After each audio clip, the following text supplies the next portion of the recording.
study session. Can we have a roll call, please? Mayor Peck, Present. Councilmember Christ, present. Councilmember Hidalgo-Faring, Here. Councilmember Martin, Present. Councilmember McCoy, Present. Councilmember Rodriguez, Here. Councilmember Yarbrough. Here. Mayor, you have a quorum.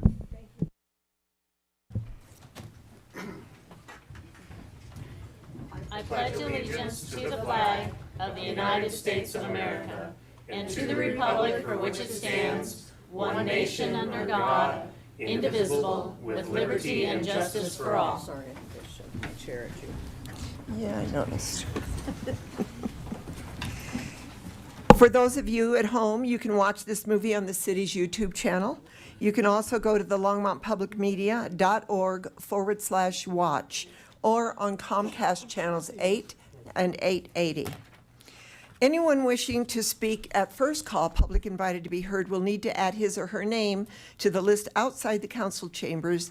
Only those on the list will be invited to speak at the first public invited to be heard. Each speaker is limited to 3 minutes.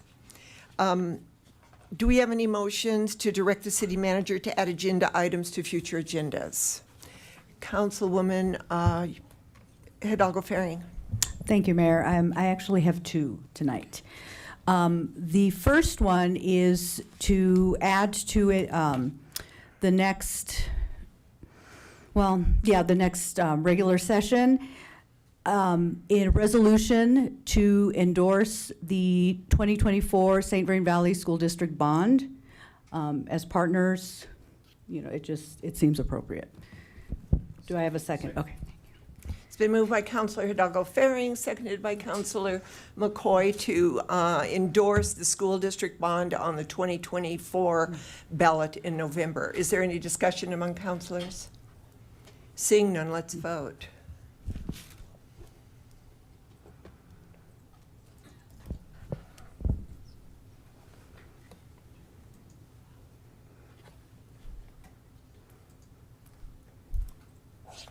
And that passes unanimously. Thank you.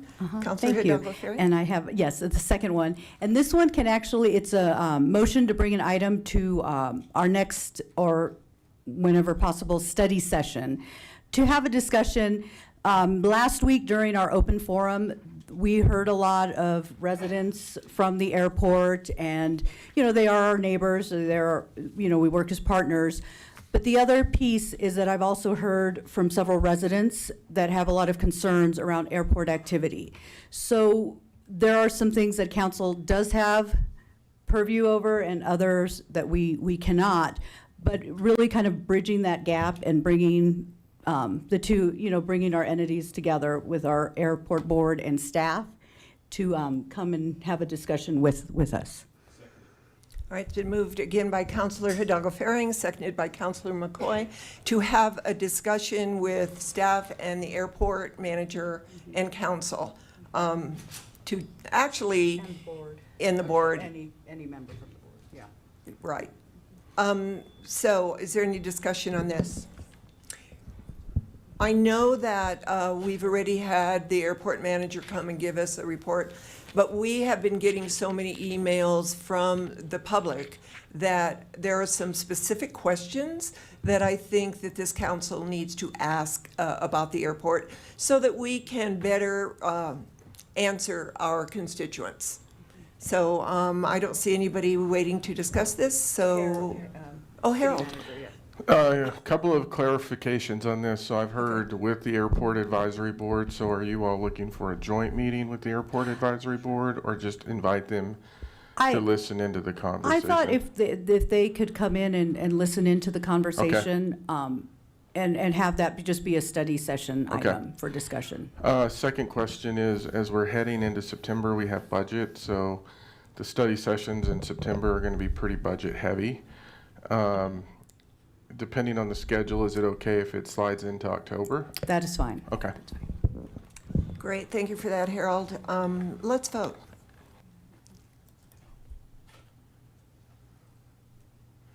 And that passes 6-1 with Councilor Rodriguez opposing.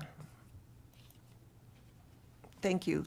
And I don't see anybody else in the queue that wants to put anything on the agenda, but I do also have a motion, and this is in part to clarify an error that I made in a motion. It wasn't really an error, but let me explain. So, a couple of weeks ago, I made a motion to give the Platte River Power Authority dollars that they give to each municipality of our 4 municipalities, a portion of $100,000 that they give every year. And for our city, that was $30,868. Historically, that has all gone to the Longmont Economic Development Partnership, but it is up to the mayor. These are discretionary funds. It is up to the mayor to decide where those go. So I made a motion that instead of giving it to LEDP this year, we give it to the CARES fund to help residents with utilities. I had a meeting with the chair of LEDP and one of the board members, and they said they've already put that money into their budget for 2025, and that it would hurt them drastically next year if they did not get those dollars. So my motion is, and it's up to council, I am just trying to compromise a bit. I move to allocate the $30,868 from the council contingency fund to give to LEDP on a one-time basis only. Thank you. Is there any other discussion? They don't need it. So I do want to say that these are discretionary funds and that no budget should ever be made upon discretionary funds.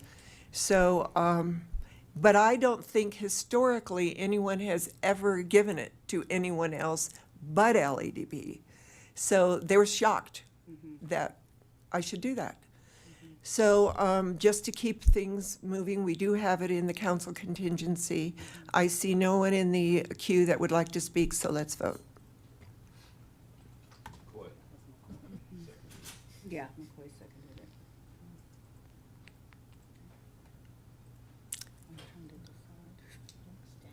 No, other way. Yes, we it's okay, that was my error as well.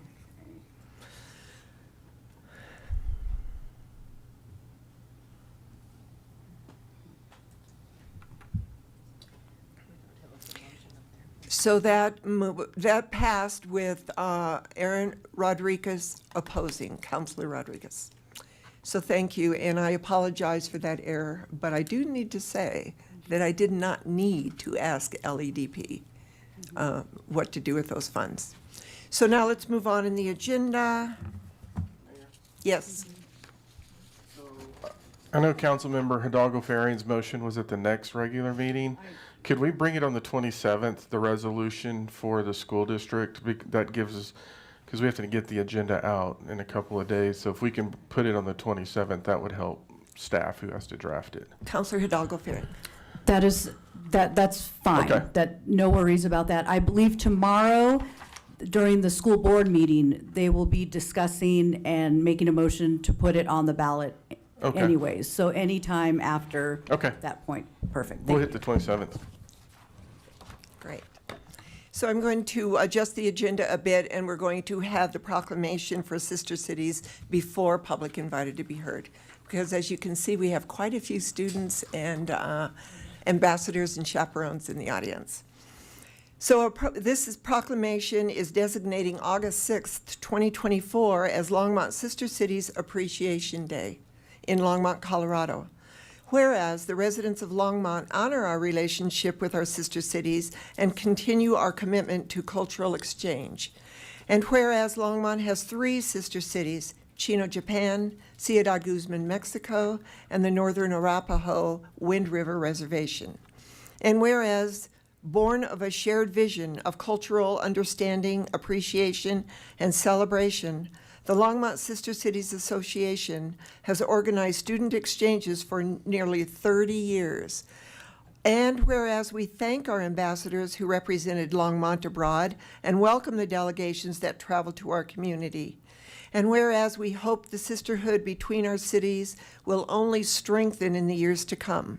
Now therefore, I, Joan Peck, Mayor, by virtue of the authority vested in me and the City Council of the City of Longmont, do hereby proclaim August 6th, 2024 as Longmont Sister Cities Appreciation Day in Longmont, Colorado.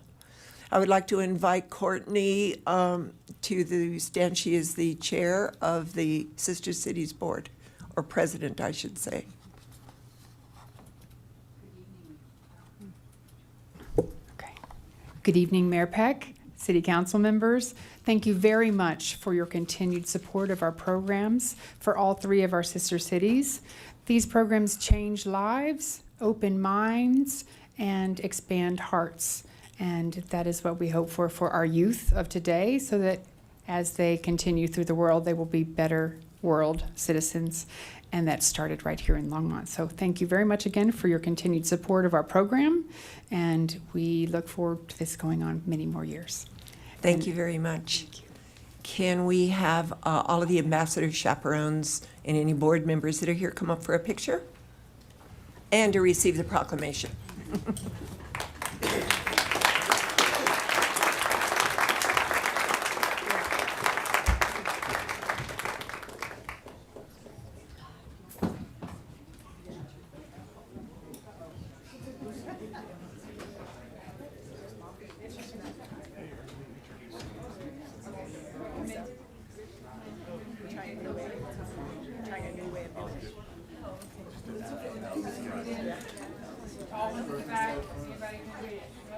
Well, we're gonna need 2 or 3 lanes, I think.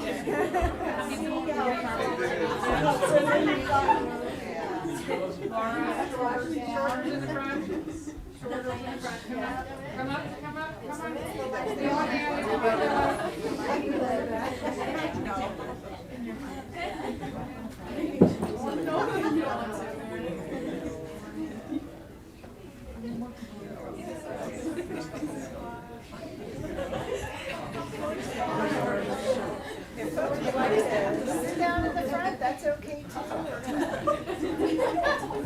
We're about 8 people too wide. Let's. Sandy,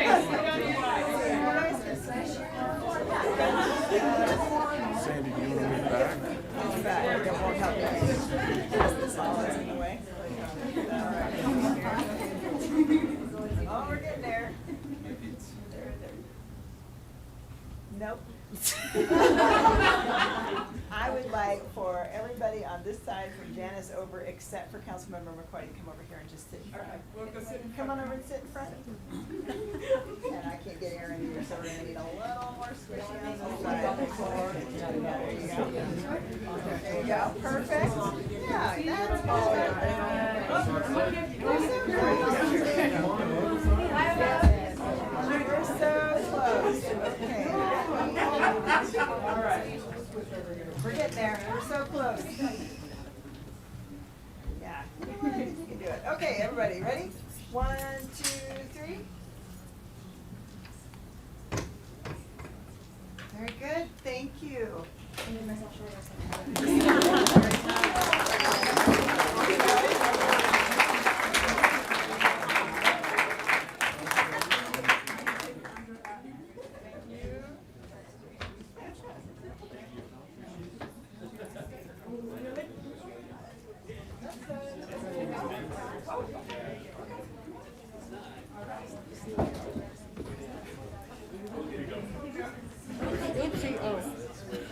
Oh, no. I've been fired. Have fun, you guys. Thank you. Thank you. Que tengan buen viaje para atrás.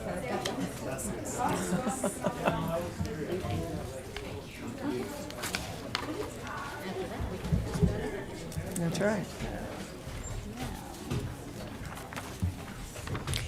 We are now at first call, public invited to be heard. I noticed that on this sheet, most of you in the auditorium here are from LPM. So if you hear someone say exactly what you are going to say, you can say, I agree with that guy or that person. But everybody will be called on. So the first person, remember I need your name and address, and you have 3 minutes. Vivian Enfinger?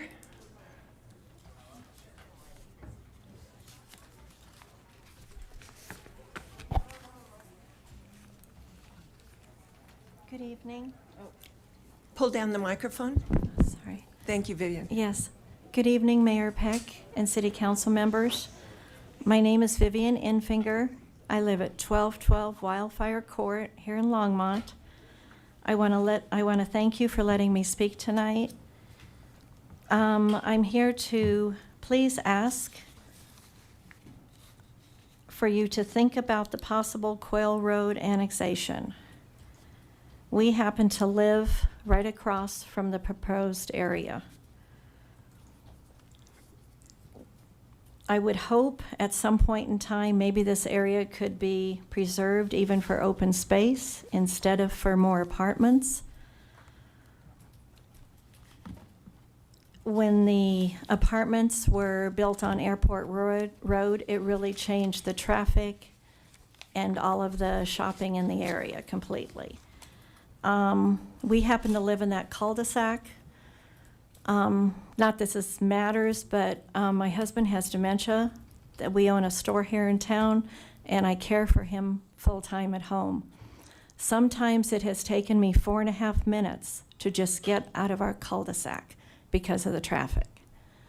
That's a long time.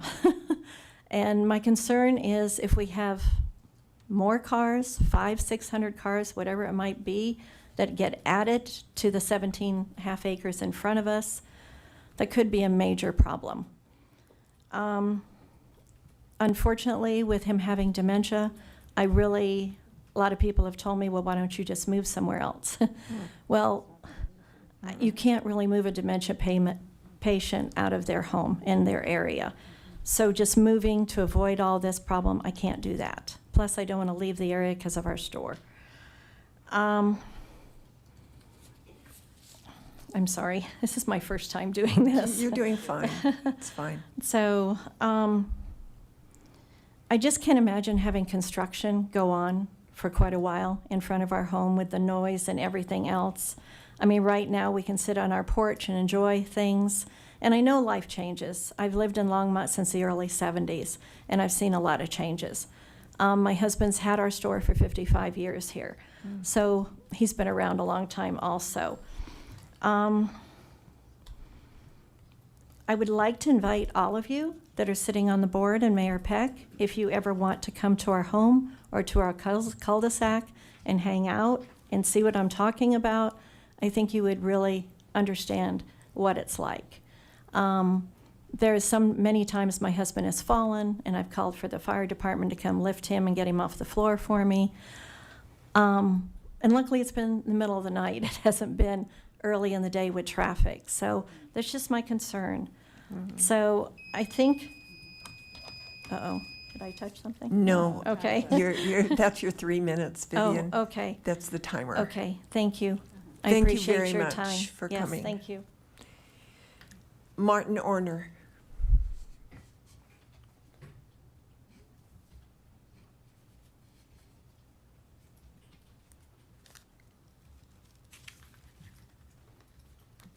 Martin Orner, 1417 Auburn Court, here in Longmont. Mayor and Council, I am here again about the dead and dying vegetation and the lack of maintenance thereof along 17th Avenue between Hover and Harvard. I called Streets about this on May 30th. I stopped by the Sunset Service Center and personally left a message with staff there about this. I came before you on July 23rd about this. I left a note at the city manager's office early last week about this. I left an email for the city manager's office today about this. I'm asking, who is responsible for the maintenance of this right-of-way? Several short years ago, during employment with Adams County government, staff was told to return phone calls within 24 business hours. I haven't had a response from city staff in nearly 2.5 months. Tonight, I stand before you wearing my When Pigs Fly socks. Hopefully, I will hear from City Longmont staff before then. Thank you. Thank you, Martin. Christopher McClure? You're going to have to educate me on how to pronounce that. That's right, McClure is Oh, correct. Yeah. perfect. Christopher McClure, 4435 Driftwood Place in Boulder County. In an age where media control is increasingly concentrated in the hands of powerful financial interests, the importance of Christopher, yeah, do you live in the city? in Longmont? Uh-huh. No. I'm sorry, this first call public invited to be heard is, With study sessions. oh, I'm sorry. Go ahead. Okay, the importance of preserving the First Amendment and freedom of speech cannot be overstated. I am a creative artist and entrepreneur, and I passionately emphasize the crucial role of community media organizations like Longmont Public Media in ensuring that diverse voices can be heard across the globe. Today, traditional and social media platforms are often influenced by monetary interests, limiting the diversity of perspectives available to the public.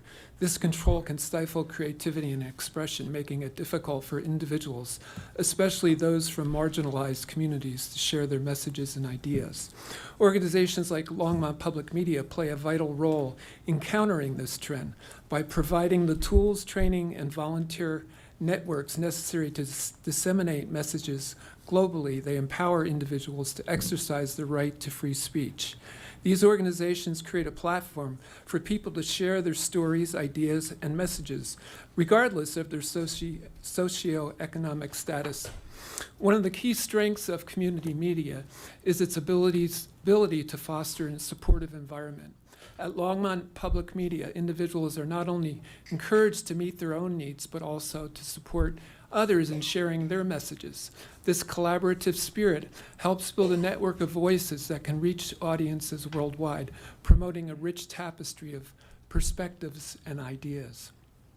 The ability to deliver messages to a global audience is priceless.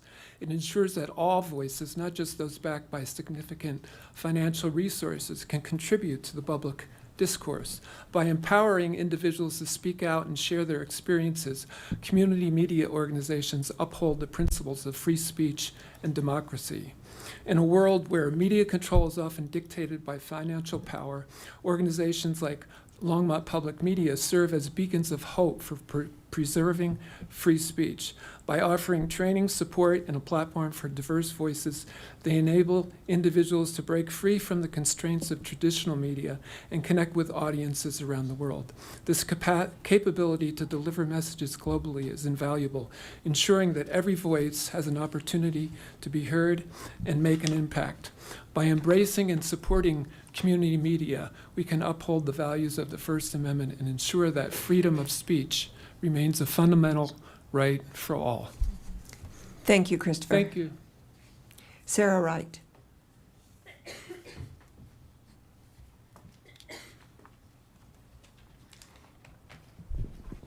Good evening, Mayor, Puck, and council members. I'm Sarah Wright. I live at 4435 Driftwood Place in Boulder County as well. I was born and raised here, though I've mostly lived in Colorado. I did live in Beaufort County, South Carolina for almost a decade, where I worked as an education reporter. Two things I loved about my time in the South were the incredible diversity. Our town was 1/3 Black, 1/3 Hispanic, and 1/3 white. And the other was the sense of closeness in a smaller community. Since moving back in 2011, I've loved the mountains, obviously, but miss both the diversity and the strong sense of community. I work from home and my daughter is grown, so it can feel a little lonely at times. Since the first time my husband and I toured Longmont Public Media, I felt like I'd found a home. I knew that if I were a student in high school or college, like the St. Vrain and Boulder Valley School District students and college students who intern at LPM, that I would want to do my homework there so I could soak up the many opportunities to take classes, volunteer, and learn from a truly diverse group of volunteers who are experts in lighting, sound, video, and other media. Though I grew up playing piano and singing in jazz choirs, I took about 20 years off of music. and only got back into it 10 years ago when I started songwriting and learning the bass guitar. Our band, Radiant Deep, needed a high-quality video in order to gain entry into the venues and festivals whose audience members might love our original music that we call Spirit Jam Funk Punk. We hadn't figured yet how to afford a video professionally made. At LPM, not only were we able to have a performance filmed by gifted, talented, kind, and friendly volunteers, but we can take classes in DaVinci and get help editing the footage. We met a great sound engineer who runs our soundboard. All this came with a modest creator membership fee of $30 a month. We do not look for opportunities to attend extra meetings and certainly appreciate our public servants. However, we do and can go to LPM's member meetings often because the combination of friendly kindness and crackling creativity is just flat out fun. The people of Longmont and Boulder County are incredibly fortunate to have Longmont Public Media available as a creator space for the public. Thank you for continuing your support of LPM financially so that these opportunities remain available to all. Thank you. Thank you. Tim Ostick?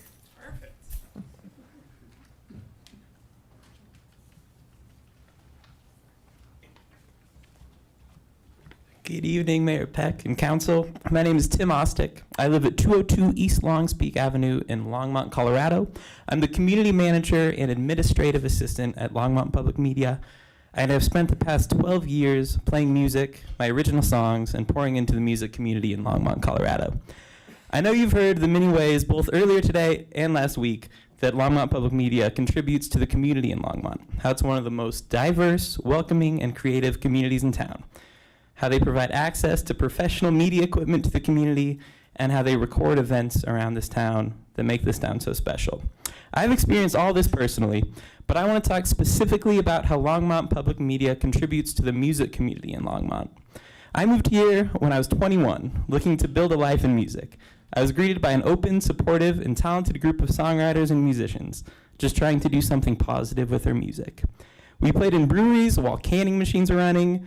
We played in bars while football games were playing, and we played in coffee shops while people had their headphones in, and other more difficult situations. While it's always a joy to perform music, sometimes it's a struggle to feel like you're making an impact.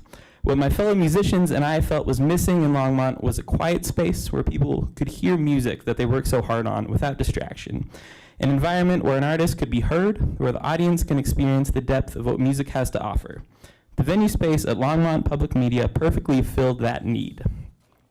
It is accessible for local artists with modest followings to put on a successful concert, but also for established touring bands like the Heart Collectors from Australia and Alexa Wildish from The Voice to perform at a professional venue. I performed at LPM 4 times, and my fans come to shows there because they know people will listen, the equipment sounds amazing, and it'll be a good experience for everyone. On top of the live performance space, Longmont Public Media provides a professional recording studio. I've paid thousands of dollars of my own money to make albums. Anyone can join LPM as a member and have access to the same equipment for free. Providing a great venue and recording studio is a small part of what Longmont Public Media has to offer, but it's a huge asset to the music community in Longmont. As a musician and as a human, it's a rare thing to feel like you're truly heard. LPM provides a space where that can happen. I want to thank you for creating this space, for allowing this to happen, and I wanted to encourage you to continue to allow it to happen because it's a wonderful resource that Longmont needs as a music community, and it already exists. Thank you so much. No clapping, please. Okay, Molly Bochum?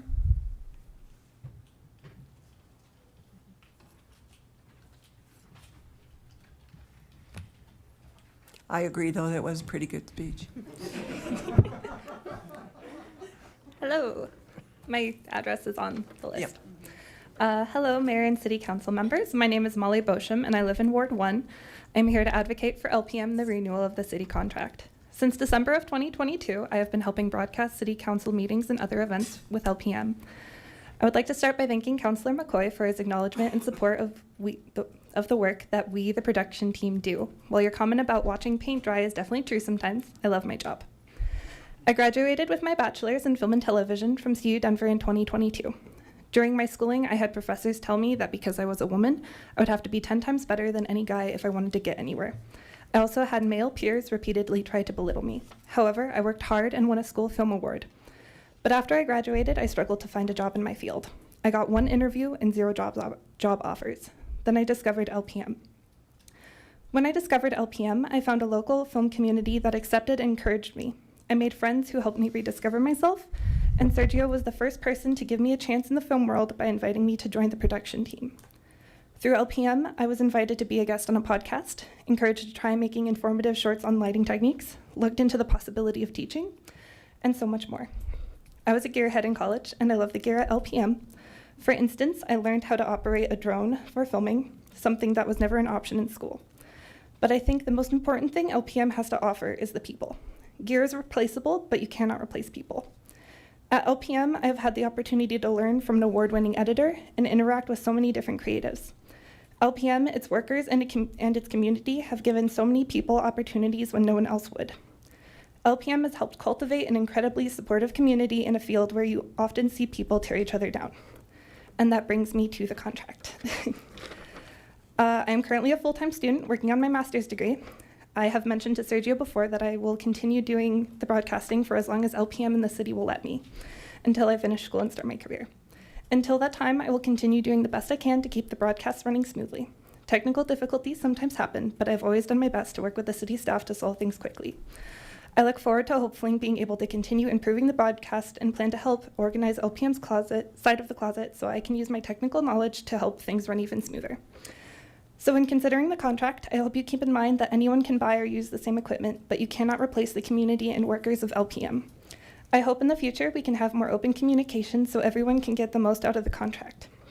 I understand that contracts must be reevaluated, but I hope that hearing myself and others speak encourage you, the council, to renew the contract. Thank you for your time, and I will go back and continue doing my job. Thank you, Marco. Sergio Angeles. One second, he's in the back. He's where? Oh, of course. Well, let's move on to the next person then. Yes, he'll be back in just a second. He and Molly are swapping spots so that they can keep the show I got going. it. So. All right. Jeffrey Gould.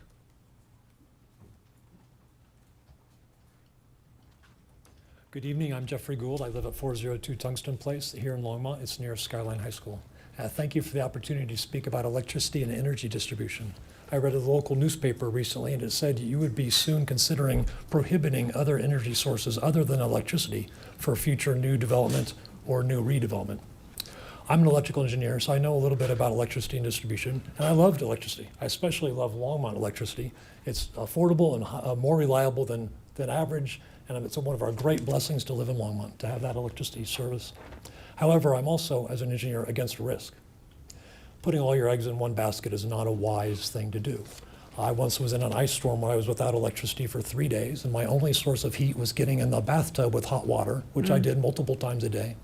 So I like having what we call redundancy, a second source of energy, because you should never rely on only one thing, on something important to your life and safety. So I encourage you to continue investing in clean energy and incentivizing electrical use, but please do not prohibit second forms of electricity in the future. Thank you. Second forms of energy in the future. Thank you. Thank you. Did Sergio come in? There you are.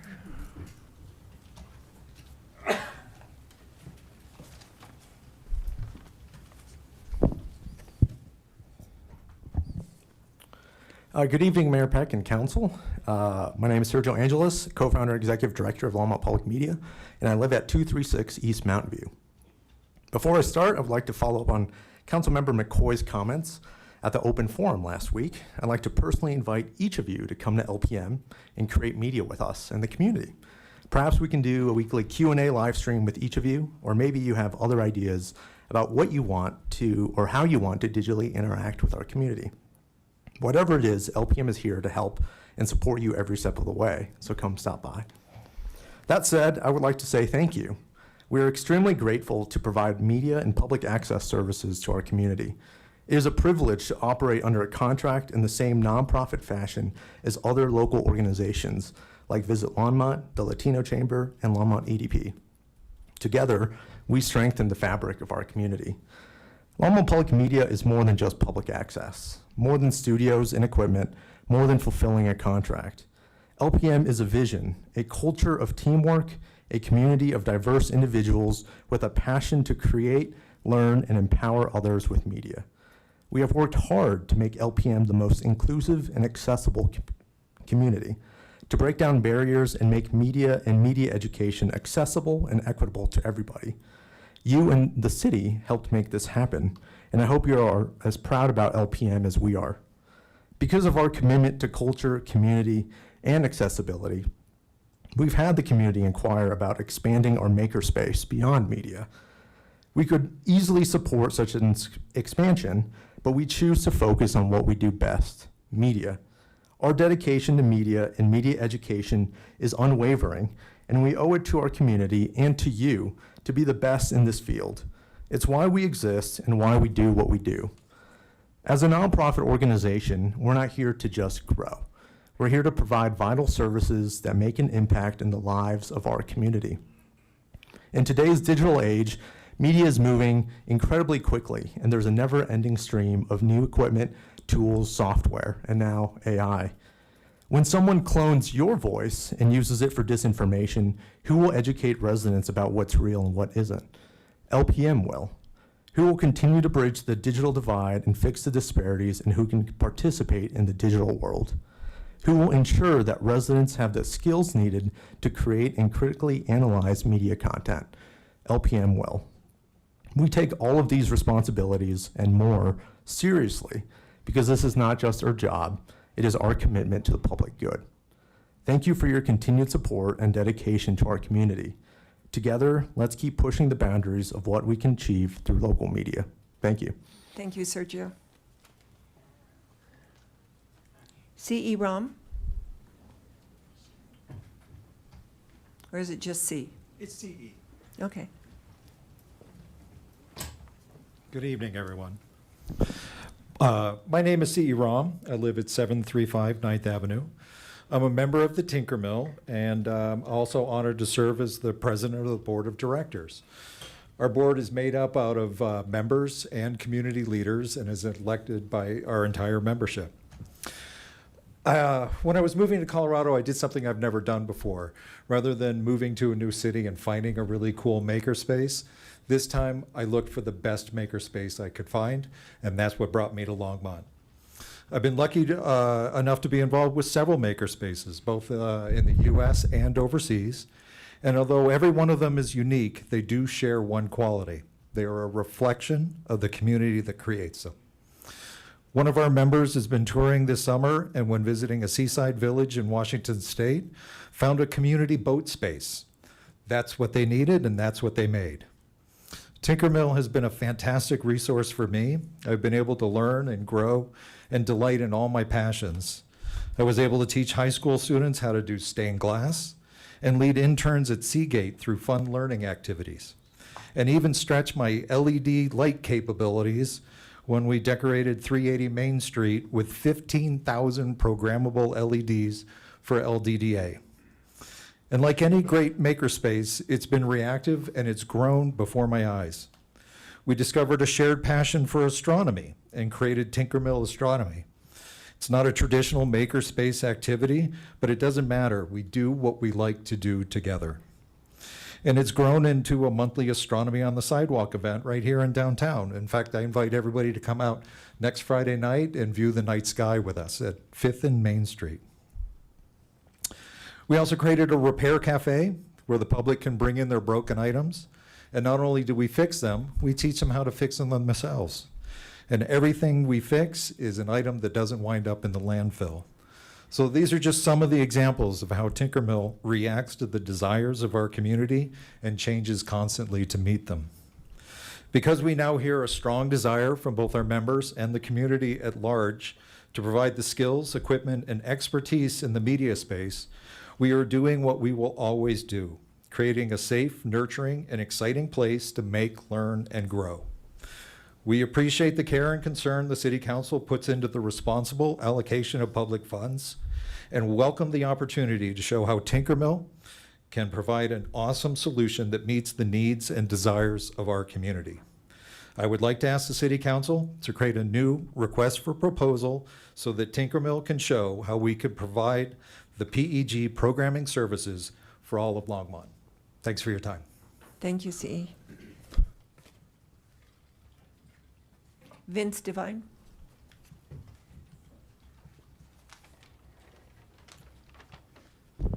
Good evening, City Council members. My name is Vincent Devine, and I live at 485 2nd Avenue. I'm here tonight to discuss community engagement and how Tinkermill makes this a priority.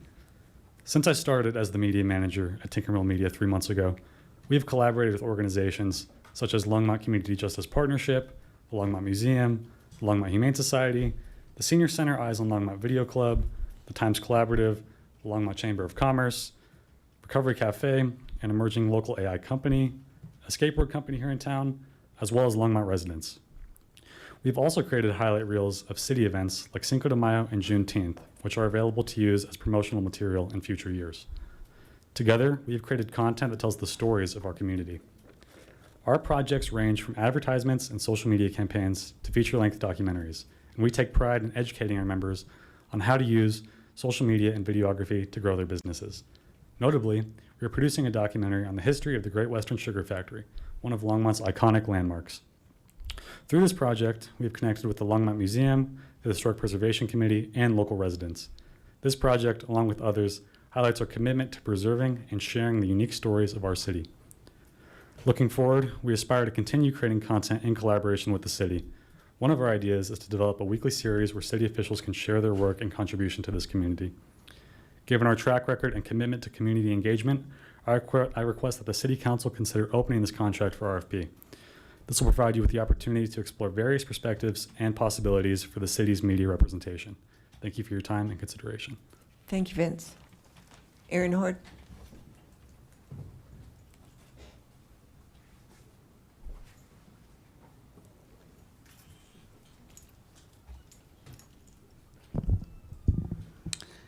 Hello, can you hear me? Hello, City Council members and Mayor Peck.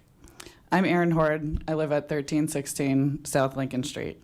I'm here tonight as the Executive Director of Tinkermill, Longmont's makerspace, to discuss the strengths that Tinkermill brings to this community and how we can further serve Longmont through the city contract for PEG Access television services. Tinkermill turned 11 years old this summer. We are proud of how we have been able to grow and impact our community with very little outside funding. With an always growing membership of nearly 800 makers, we are a self-sustaining organization with strong financials. We are entirely supported through member contributions, classes, corporate sponsorships, and grants. Even through COVID, we grew and have since been able to focus on education and being a vital part of our community. We have a dedicated board of directors made up of volunteers within our organization and from the local business community, and we practice good governance. We have a strong leadership team between our board, staff, instructors, and volunteers, and we know how to manage a makerspace, how to make it sustainable, and how to embrace our challenges and bring opportunities to the community. The idea of a media makerspace is a great one. And it's a great fit for what we do. If Tinkermill were awarded this contract, no one would lose out. No one would lose their community space. We'll do what we do best, provide space, tools, and people to teach you how to use them. This community resource will still be here for everyone.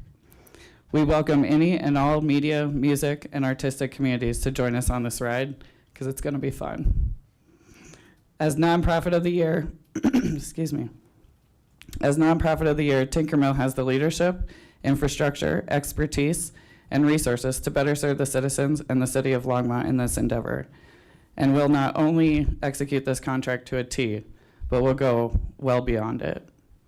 I ask that the City Council open the city contract for PEG Access television services for RFP and give Tinkermill the opportunity to show how we can serve this community in a new and exciting capacity. Thank you so much. Thank you, Erin. T.G. Lewis.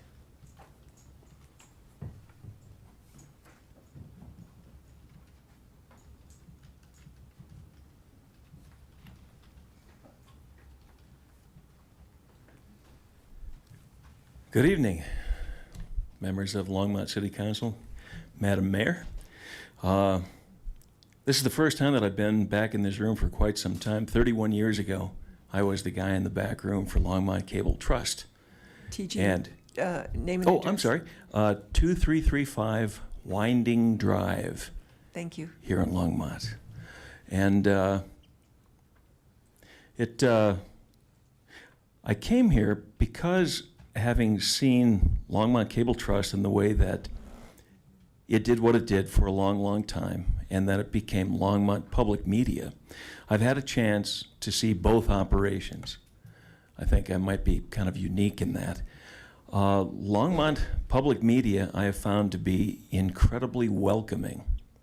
I walked in about 3 years ago, walked downstairs and found Sergio, and we kind of looked at each other and said, "Hey, how you doing?" And we became friends instantly.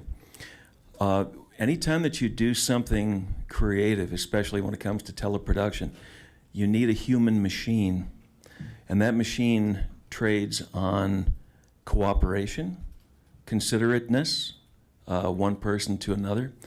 And almost everybody who is a member at Longmont Public Media has worked on almost every other member's project at one point in time. I find that to be fairly rare, and I think it's very, very valuable. And I would like to see that taken into consideration as you folks make your decisions. Thank you. Thank you, TG. John Williams.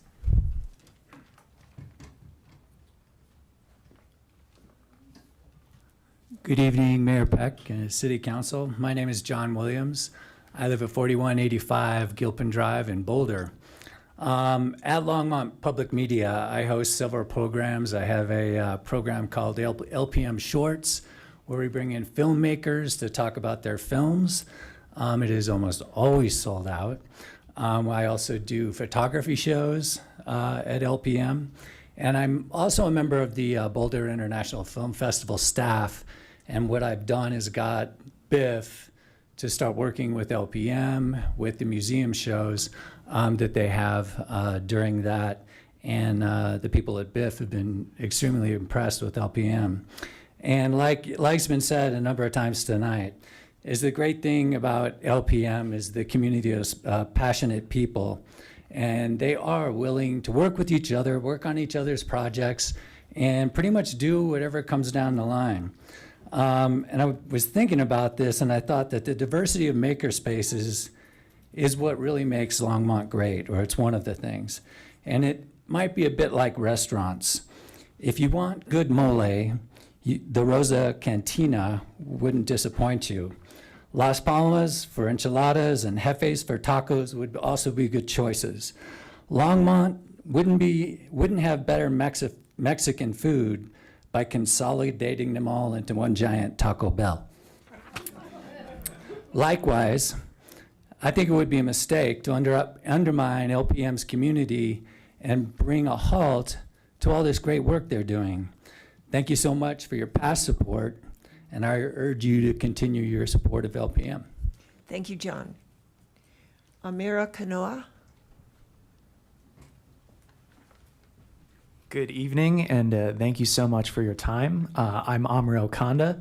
My address is, it's all good, 7458 Mount Sherman Road.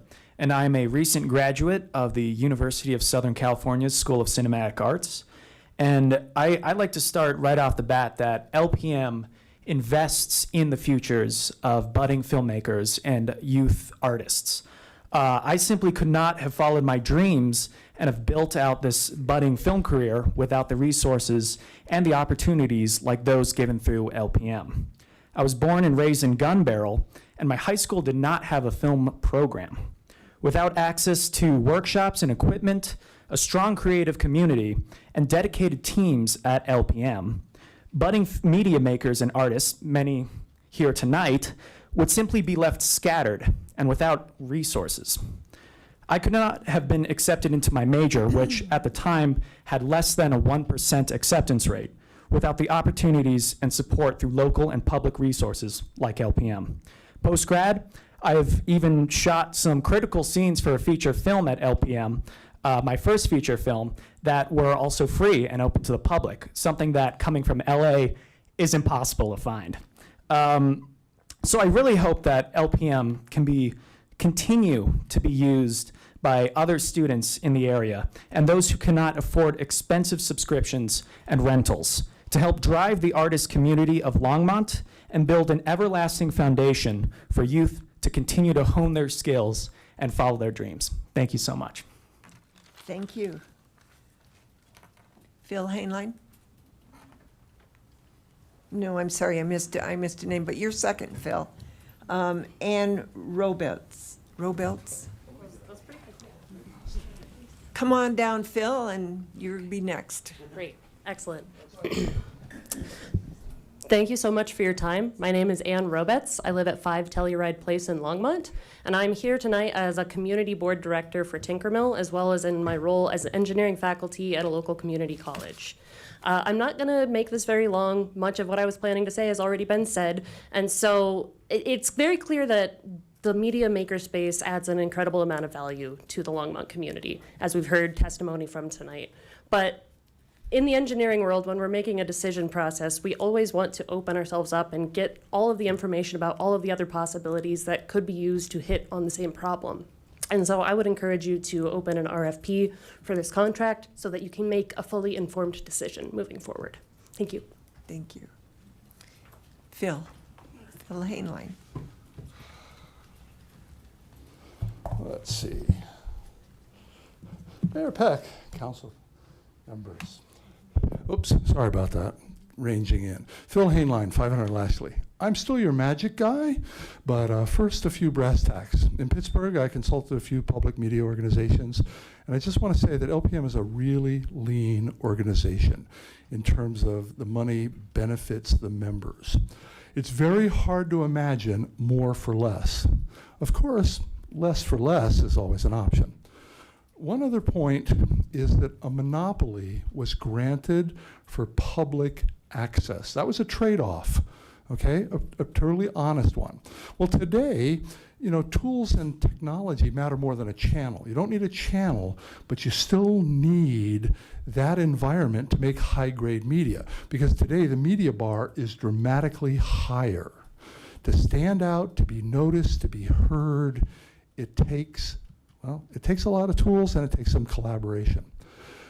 Another point, and this one's really tricky, they always say that film is the most collaborative of arts. Music is certainly a collaborative thing.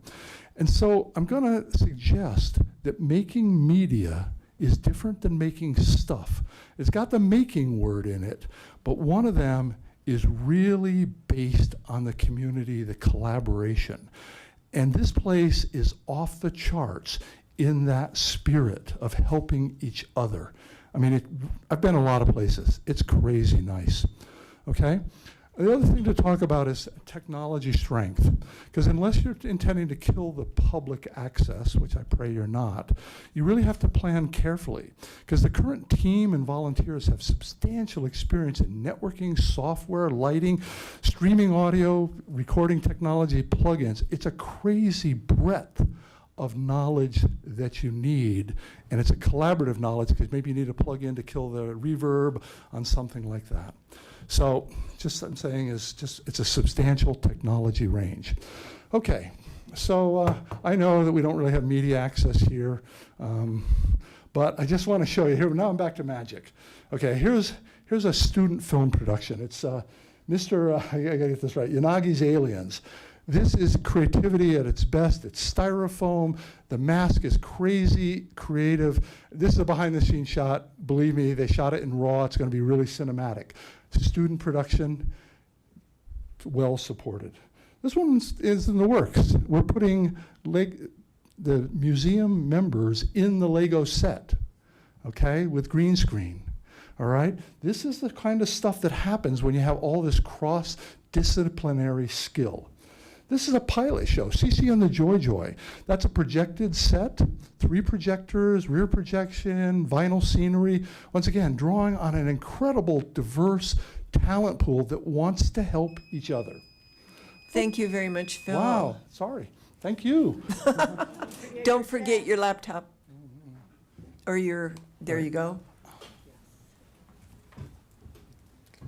Melanie Graham.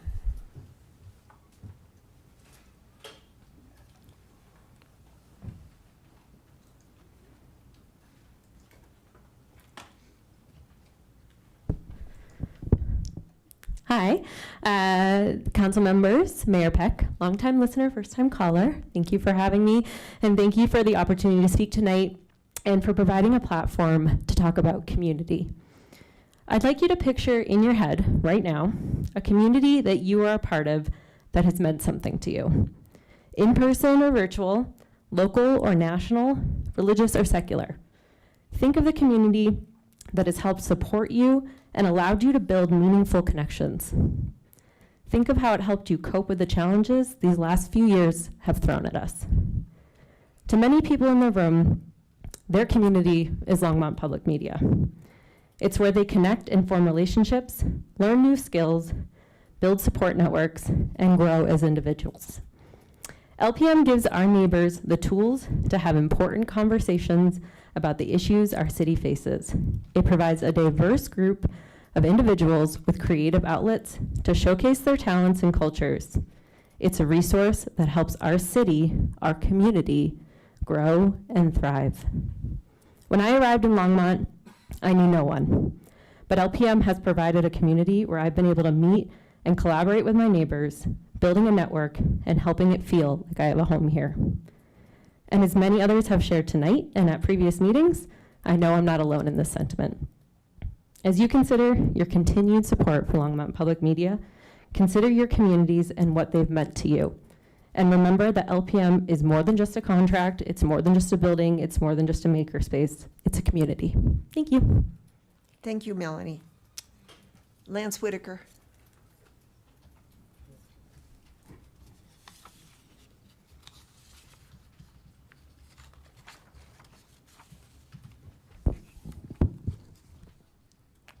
I brought my notes this time, so I won't look at you stupid. Mayor, City Council, my name is Lance Whitaker. I live at 1750 Collier Street. I've been a long-time resident for 44 years. I'll just bring you some happiness today and remind you today is Social Engineering Day with all our engineers in-house. Give you all selves a round of applause. Today's National Night Out Day, and I don't think most of us thought this would be the night out we were going for. That's for sure. Today is also Fresh Breath Day, so if you don't have mint, grab a piece of gum. Today is also National Root Beer Float. I'll be doing one of those tonight. And Wiggle Your Toes Day, and everybody wiggle your toes for a couple seconds, get that circulation going through your feet, and have a nice day. Thank you, Mayor and Council. Always riveting, Lance. Vic Pizzo.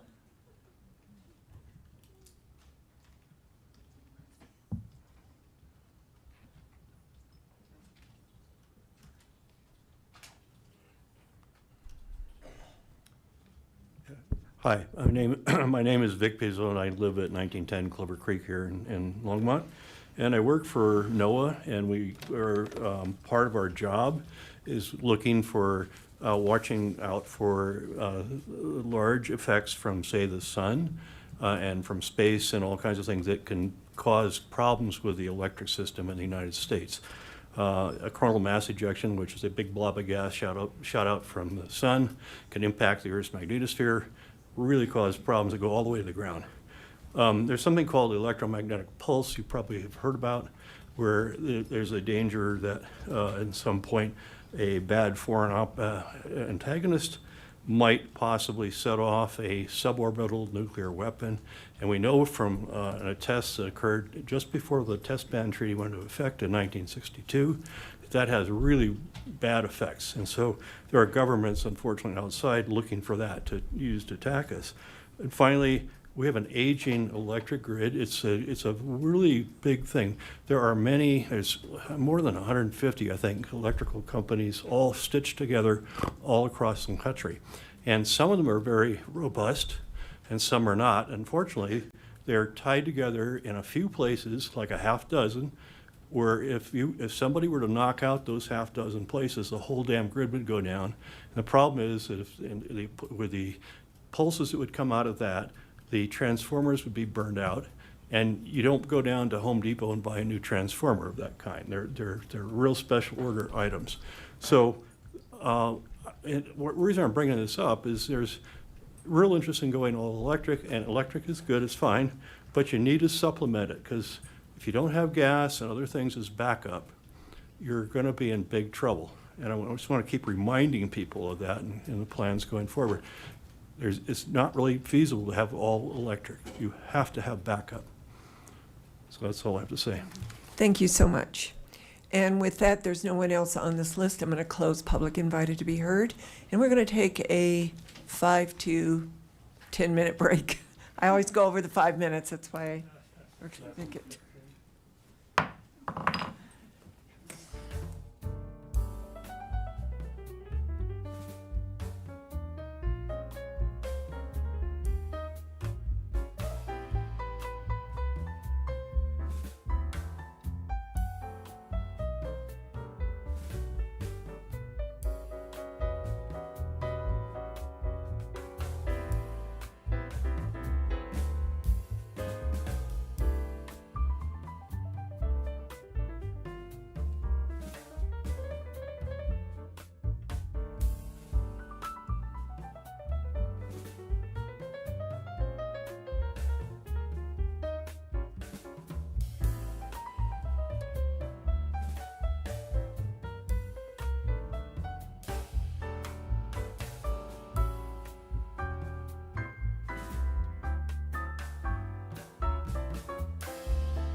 we don't have to take things. It's very important.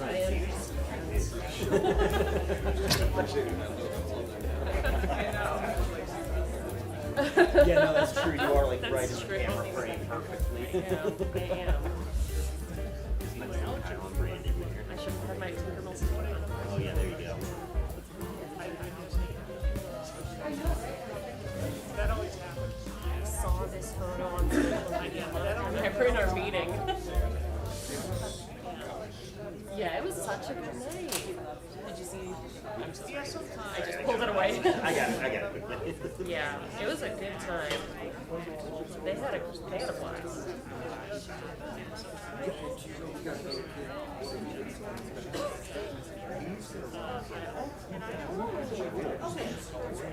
That's amazing. This is a good study around apps. There's just a lot of questions. Study abroad. Good to see you. Yeah, that's amazing. So what's taking time with? Oh, God.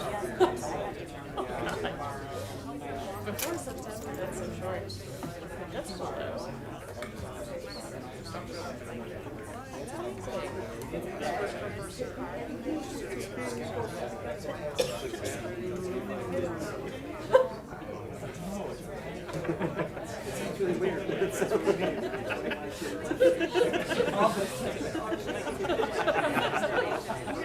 Might look better coming from you.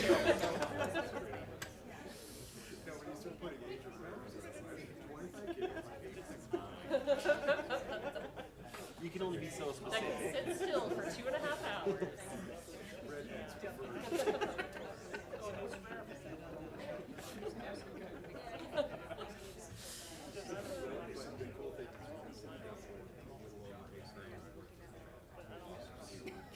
Holy cow. With this collaboration with this kid? Oh, it's some big project. What kind of robotics are never used those.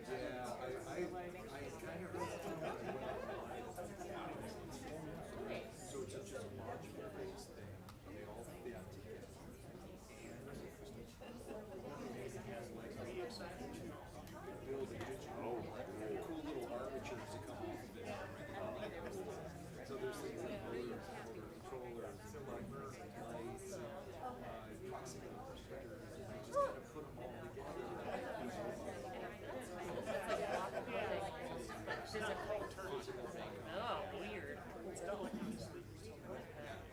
And so then those be around for, like, that could be a project.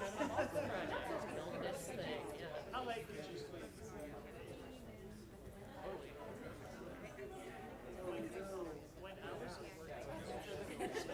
Oh, and then I guess Florida.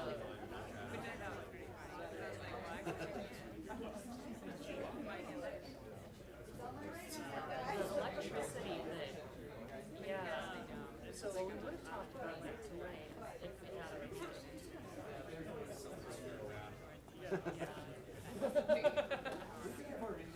Oh, it's okay. That's fair. That's fair. So with Ben and David, it's gonna be crazy.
We are back. And I want to call up Marco Morelli because he signed up for public invited to be heard, and I did not call his name. It's okay. Thanks for giving me a chance. You get a whole special place on the agenda. All right, Marco invited to be heard. Yes. My name is Marco Morelli, 409 Baker Street, and I'm here in support of Longmont Public Media. I was here last week. I had some prepared remarks. What I have at the moment are more impromptu observations based on the presentations that my fellow community members have made. I just want to, let's see, I'm just a member of LPM. I don't have kind of all the information. I'm not part of leadership. I show up, I volunteer, I have projects. Anyway, it seems that Tinker Mill is wanting to compete for the same money, the contract that currently funds LPM, and of course they're right. I've heard, I'm not a member of Tinker Mill. I think I visited once when they were at the Create Space many years ago. And I've heard great things. I know it's a great organization. I don't know any of the people here except for Vince, and I think he's a cool guy. And I'm just curious why. Like, why are they doing this? You've heard the presentations from all these members of LPM. It's a good thing we've got going. And Tinker Mill's got a lot of great things that they're doing too. So why undermine something that's already a good thing with broad base of support? The people here are just a subset of the members who are supportive of what we do. I'm just speaking for myself. It feels a little unneighborly. It feels a little bit disrespectful. But of course within their right. And I just want to bring that perspective forth. I think that in a big city like Longmont, there's room for a lot of different kinds of organizations doing a lot of good things. Competition can be helpful in a capitalistic society, but it's not always the best thing. And I think that I just want to ask you to take that into consideration. And I know you'll do the best thing for the city of Longmont and for all our communities. Thank you very much. Thank you. All right, the next thing on our agenda, we're at the study session items, and it is the Tourism Improvement District.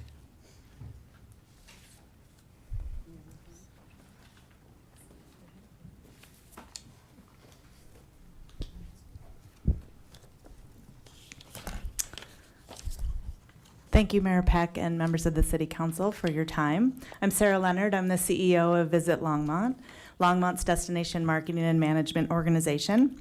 And joining me to help share information today about a potential Longmont Tourism Improvement District is our partner from Civitas Advisors, Kelly Renkin. They have helped other communities throughout the United States go through a process to establish a tourism improvement district. And we're here to share information of what that might look like in Longmont. So this quote from Jack Johnson, who's an advocacy leader at Destinations International, an international network of destination marketing and management organizations like Visit Longmont, I believe sets the stage for a conversation this evening. Our presentation that we'll share with you about a potential Longmont Tourism Improvement District, a funding model is a funding model that keeps Visit Longmont competitive in the marketplace for attracting new visitors to our community. A tourism improvement district is a funding model for tourism marketing with the goal to increase room nights and economic activity. Funds raised through a TID assessment benefit only those businesses paying. In this case, we are proposing hotels in Longmont.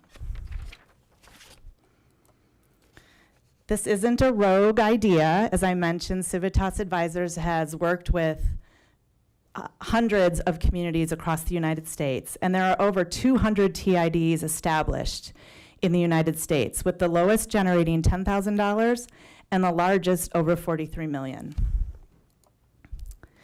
There are also TIDs already here in Colorado, including Visit Aurora, Visit Denver, and Visit Fort Collins, the newest one, which established in August 2022 and raised an additional $800,000 for their tourism promotion programs on top of their existing lodger's tax.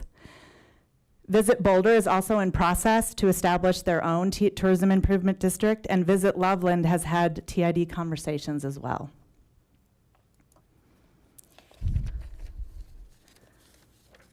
I'm going to turn it over to Kelly to talk about the process around tourism improvement districts. Good evening, Mayor, Council members. I'm Kelly Rankin with Civitas Advisors. So I'd like to explain the mechanics of the Tourism Improvement District and how it works. So once the TID is in place, the assessment is then placed on the hotel. So it's the hotel's responsibility to remit the fee to the TID. However, more times than not, about 99% of the time, the assessment or fee, synonymous terms, is passed on to the guest. So I stay in my hotel, I pay my room rate, I pay the lodger's tax, and then another line item is added for the TID assessment. The hotel who is comfortable paying their lodger's tax would then pay the TID funds in conjunction with the lodger's tax to the city. The city then would collect the funds, keep the lodger's tax, and then remit the TID assessment funds to the TID. So a couple characteristics that I'd like to point out about tourism improvement districts. There's a level playing field when it comes to these districts. So everybody pays, but everybody also benefits. When we draw the district boundary and we define the lodging business that we are assessing, we can't cherry pick who pays and who doesn't. So if you meet that definition and you are within our boundary, you will pay the assessment. There's also a high level of transparency and reliability with these districts.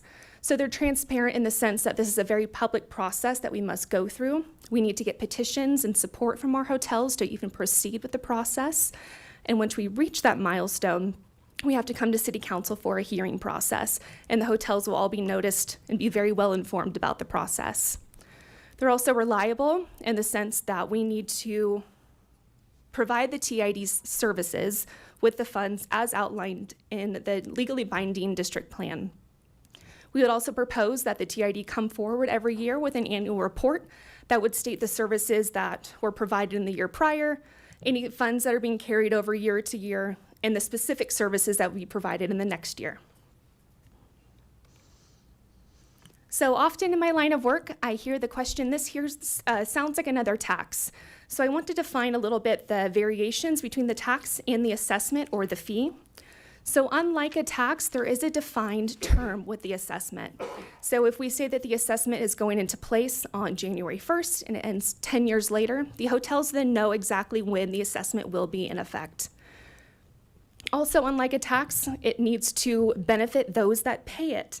So it's also managed, governed by those that pay it. So this TID would have a board of directors comprised of those paying the assessment.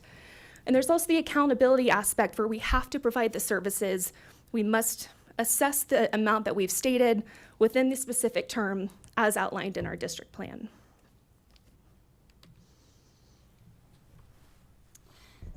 So I'm just going to talk a little bit about the current lodger's tax that I know you all know about. Currently, the lodger's tax generates between $500,000 and $600,000 annually, which allows Visit Longmont to provide those core destination marketing services for the city and our community. This includes hosting and creating engaging content on our main consumer website, visitlongmont.org. We provide on-site visitor center services to travelers that arrive here in Longmont, and social and digital media content. We also invest in visitor and market research and travel trends to inform our marketing strategies and provide economic data. This current budget is solid and allows us to provide these core services well without spreading ourselves too thin. The challenge is in refining our marketing efforts to be able to effectively reach new customers or try new campaigns. Here's the return we are seeing with our current efforts. These core destination marketing services have attracted nearly 600,000 visitors to Longmont annually, infusing $205 million into the city through their direct spending. Visitors are also contributing overall $277 million in total economic impact to Longmont, and 3,000 plus jobs are supported by the tourism economy. Without continued investment in growing Longmont's tourism economy that is generating this visitor spending, residents would be spending additional dollars to maintain current services.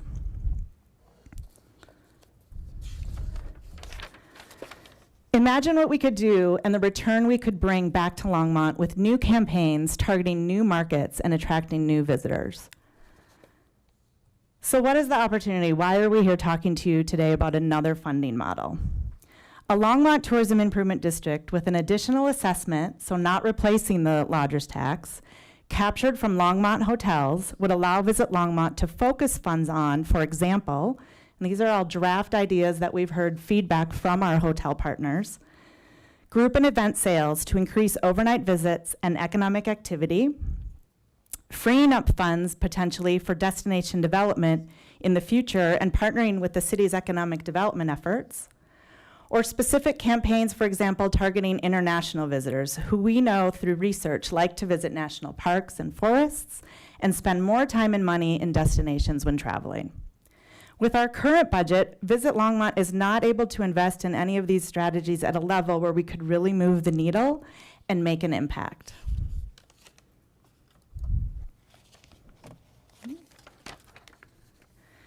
As you are considering this opportunity, I just want to pause and acknowledge your public service during, I know what are some interesting times, and I know you're starting to go into your budget process, which thank you for sitting through those meetings and considering those ideas. Our big picture for Longmont tourism, I believe, is one for everyone, as we believe travel should be nonpartisan. Everyone loves to take a vacation, everyone loves to travel. Our role at Visit Longmont as a destination marketing and management organization is to promote our community as an attractive travel destination and as a dynamic place to live and work, as well as visit. And sometimes relocation or business investment starts with a visit. Through the impact of travel and as stewards of our destination, we can strengthen Longmont's economic position and provide additional opportunity for Longmont by investing in this added value model or tourism improvement district. What we are asking you, the members of our city council, today, Visit Longmont along with our hotel partners and supporters who have joined us today, is for continued support of our tourism community through a Longmont TID. A Longmont Tourism Improvement District would, again, collect assessments from overnight visitors through hotel stays, enhance our existing public-private partnership with you and city staff, while creating a long-term supplemental and added value revenue source to promote Longmont to travelers.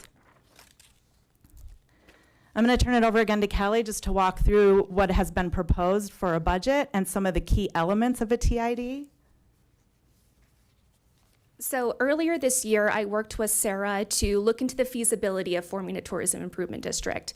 So through that process, we engaged a steering committee of stakeholders and held a series of meetings to introduce the idea of the TID to our hotels.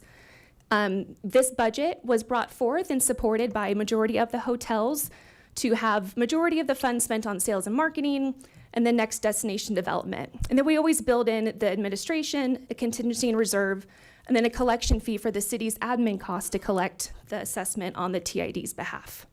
So the hotels are proposing a 2% assessment on short-term rental stays, which would generate roughly $450,000 on an annual basis.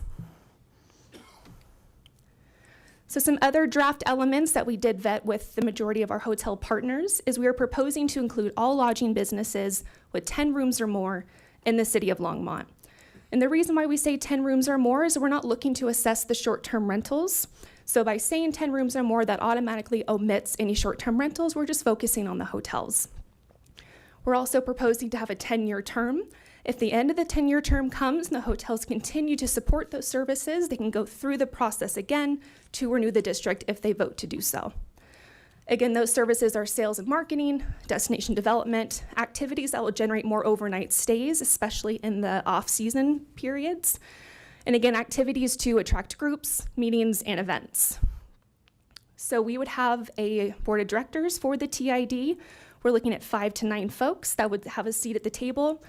And those directors would be those paying the assessment. So it goes back to those paying the assessment are responsible for managing and governing the TID. However, they would go into contract with Visit Longmont to oversee the day-to-day of the TID and make sure that all of the services are implemented in alignment with the district plan. So our proposed path to get to the TID, with Longmont being a charter city, we are proposing to do this via home rule. So that would be a 2-step process that we'd be looking at. The first would be passing an enabling ordinance. So this enabling ordinance would carve out the path pave the way and set out the process on how to form the TID. With this, we'd be looking to cast a wide net for future opportunity with the TID. So this enabling ordinance could allow other business sectors to join the TID, the existing one TID, at any time if we modified the district. So then we would also modify the board of directors so that they would have a seat at the table and represent those new business sectors. So restaurants could join, breweries, or anything of that nature. The second step would be the actual TID formation ordinance. So once the enabling ordinance has been passed, paving the way, we would then pass the TID formation ordinance, which is specific to the TID that we're talking about tonight. It would set out the assessment, the term, and the services.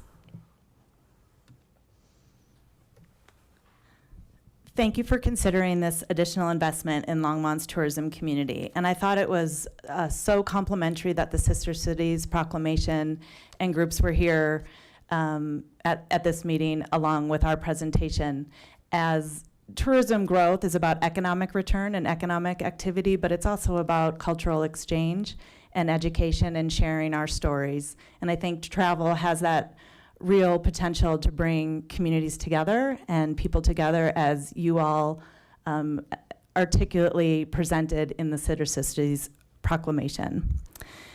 The Visit Longmont Board of Directors has passed a resolution in support of a TID and recommends this funding model be established through the City Council ordinance process, as Kelly just briefly outlined. And we are gathering letters of support from our hotel partners. Thanks again for your time, Mayor and council members, and we're happy to answer any questions.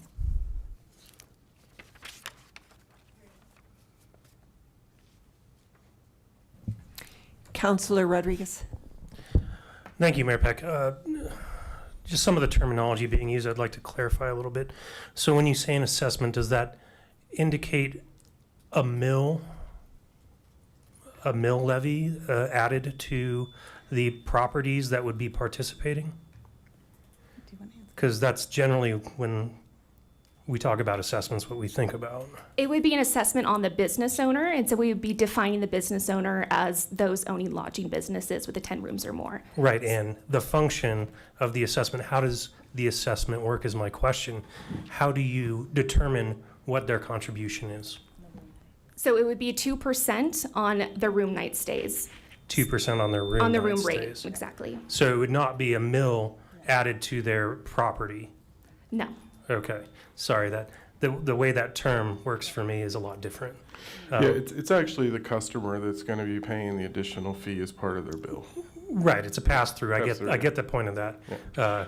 But I mean, you could pass through on, you could put mill levies on things and pass those through to home buyers, and as we know about metro districts.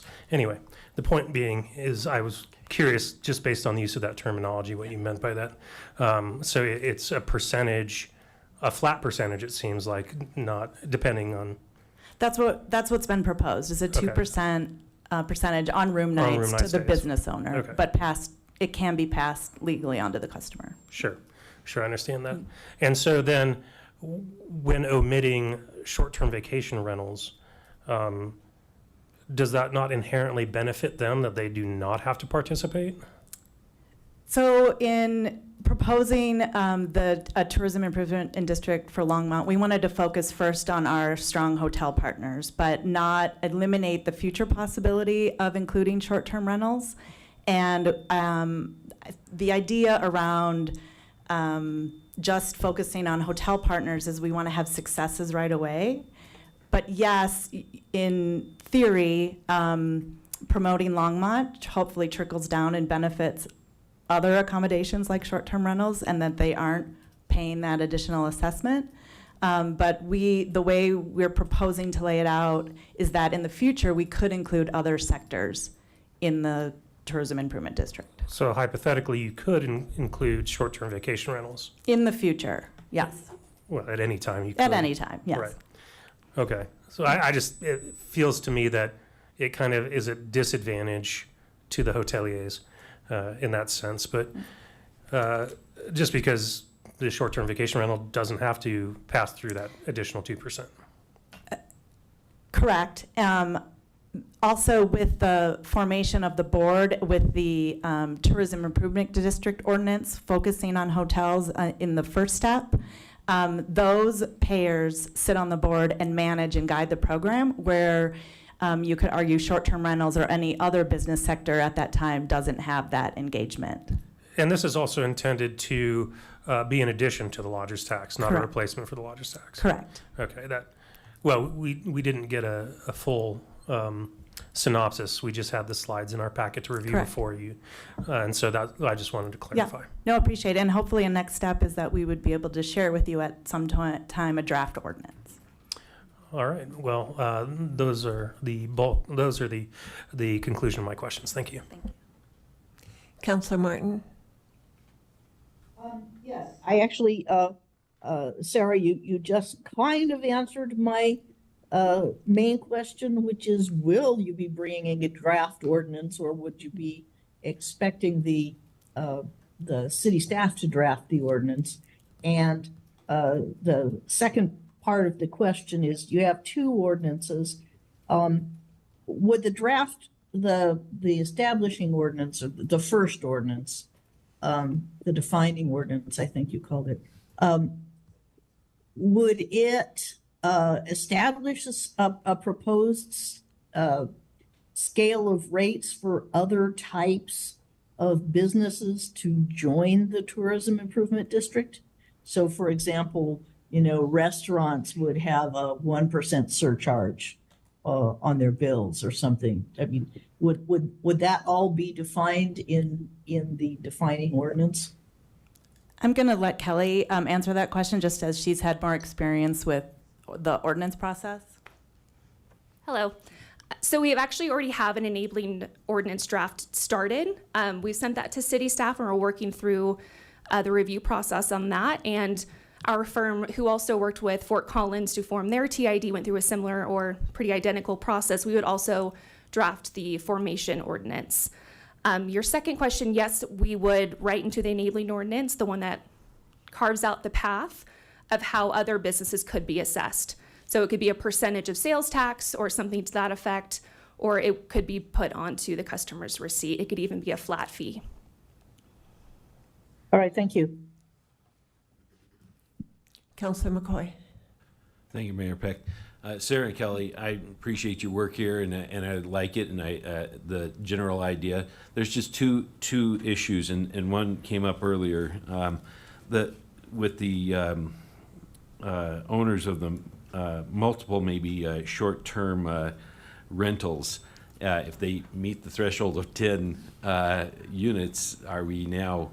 Do they fall into this category where they should be paying, collecting this at that point? That seems to me like a pretty fair assessment. And then the other one is along the ideas of the restaurants. The whole concept of kind of a pillow tax is to go ahead and get somebody who's coming into the community to pay these pay a tax to help support some of the bigger projects at the community. And you pointed out how that works and how that's benefited Longmont and brought new tourism activities here to Longmont.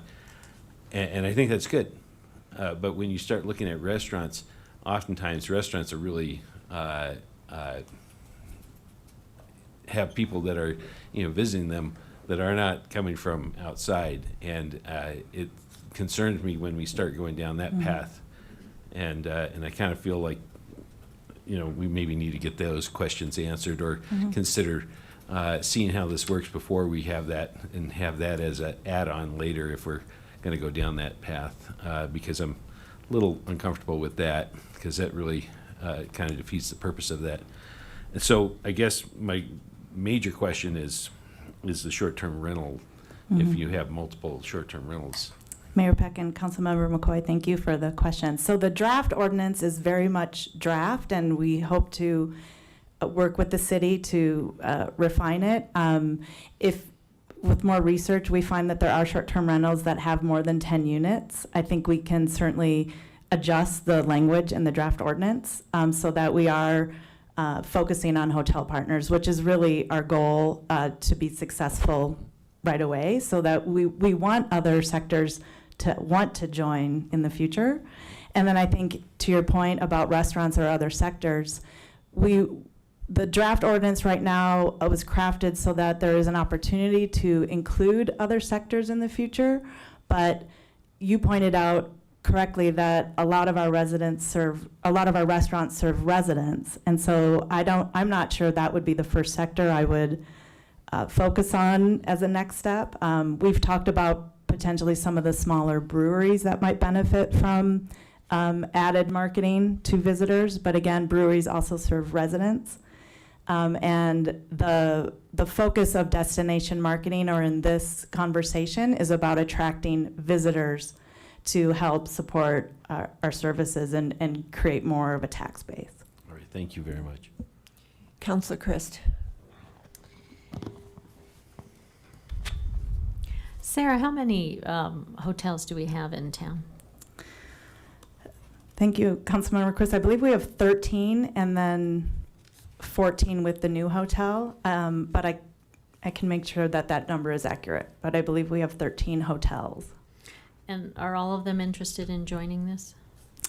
Kelly mentioned our listening sessions that we held, and you sat in on one of them. So we have reached out to all but 2 of our hotel partners. I'm having meetings with them this week, actually. And in general, the hotel partners are positive. We have a hotel partner representative here from the Hilton Garden Inn. Those owners want to be engaged in our positive, and we already have a letter of support from a representative from the Marriott properties. So that includes 3 of our hotels. And with the Hilton Garden Inn, that's 4. So I would say, in general, the hotel partners have been positive towards moving forward this conversation. Okay. All right. So I have I have a couple of concerns. One, I think it helps to have the goals of the program to be pretty specific, so that people know what kind of value they can expect and what they're contributing to. When I look on page 10 at the items that Fort Collins was using, I found that the first 3 were probably useful, and the strongest was that there's a special event transportation. I thought that was the most specific and also very useful. But the last 2 I thought maybe probably would be an employment issue. The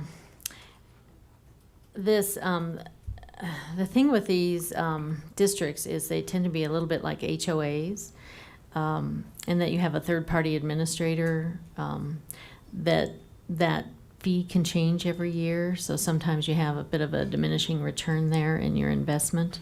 And then if you have 13 hoteliers and you have the maximum number of board members to be 9, it always seems like it's the smaller organizations who are less represented, and probably the ones that need the most benefit.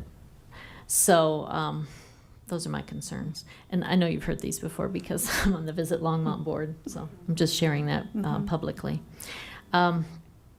Okay, so and then I guess my question to staff would be, is that at all a burden to administrate receive the tax and take care of, So we currently receive the lodger's tax. the lodger's tax in, and we run it through the process. In terms of breaking that out, I don't know how much work that'll be, but it is more of an automated process right now. What I was going to jump in and say is we've had some preliminary conversations, but we haven't really dug into the ordinances and these other issues because we didn't want to outrun council on this one. And we wanted to get council direction is, do you want to proceed with this? And as we do that, then we'll start digging into some of these issues that you're talking about ordinance language, you know, what it means in terms of additional workload and how we approach it. Jim is saying it's not a burden at this point. He just teams me. But again, we've had preliminary conversations. The real work will come in now if council directs us to move forward. But we didn't want to spend too much time on this until council directed us to move forward with this. Yeah, the thing about administration, it usually takes about 20% off the top for just administrating the thing. So we're looking at maybe 360,000 that you'd collect, just given your prospective budget that you put up in your slides. And then I'm just wondering, what would be the difference between a TID and, say, an association model, like the Association of Realtors or whatever we have, where it is voluntary to join and have membership, and then have rates that you use and you benefit from. So a big differentiation is the TID would be compulsory. With other associations, they can opt in, opt out. If we did a voluntary mechanism, it's difficult to administer varying types of contracts. So the TID is compulsory, and there's a level of oversight from the city, which is quite different from an association, if that answers your question. It does. We do have some hotels that their customers are locals, not necessarily tourists, and or maybe more on the reasonable side or a very affordable side for those who need temporary housing. So it seems like they would be included in this as well, and that might be burdensome to those. So maybe there might be some opt-in or opt-out. And we would also place exemptions on the stays. So typically we mirror the lodger's tax exemptions, mainly for ease of administration, but also those that are exempt from lodging tax stays aren't really those that we're targeting for the TID. So we could also exempt any stays of that nature too. Well, okay, so for instance, I've just heard there are 10 families from the Alexander fire that are in hotels right now, and those are locals. They may be there for a little while. We did something similar in California with the California wildfires. Mm-hmm. We had folks staying in the hotels, and we exempt those stays, so it's certainly possible. Yeah, okay, those are my questions. Thank you. Seeing no other questions, I do have one that Councillor Chris brought to my attention. When I look at your draft key elements and the budget, you do have administration in there. I was wondering, is there any dollars in there to pay for city staff time in that administration for whatever they have to do for the TID? I think there's a line item in there. I forget what percentage it is, but again, these are draft numbers, but that would hopefully help cover the cost of city staff time. Okay, thank you. And according to our council comm, you didn't really need any information, but do you want direction tonight to continue with this work? Yeah, I would like council to give us direction if you want us to continue and bringing this forward to you all in the form of an ordinance. Okay. I would like that direction, because then that clears a path really for Eugene, myself, Jim, and Joni to begin in earnest in the conversations in terms of what this looks like. Because thus far it's been really high level. Bringing them in at this point so then council can direct us to proceed or not. Okay, let's just start with everyone saying yay or nay whether you want them to proceed. Thumbs up if we want them to proceed with it. Okay, so that is, what did Marcia do? I didn't see. Were you a thumbs up? I was still pondering, so my thumb has not appeared. Go ahead, ponder away. Yeah. I was thinking I'd like to give this direction in a week after we've had a chance to see if anybody writes us a letter.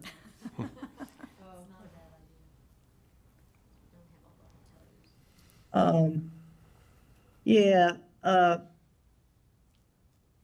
I have reservations about doing it with anything but hotels.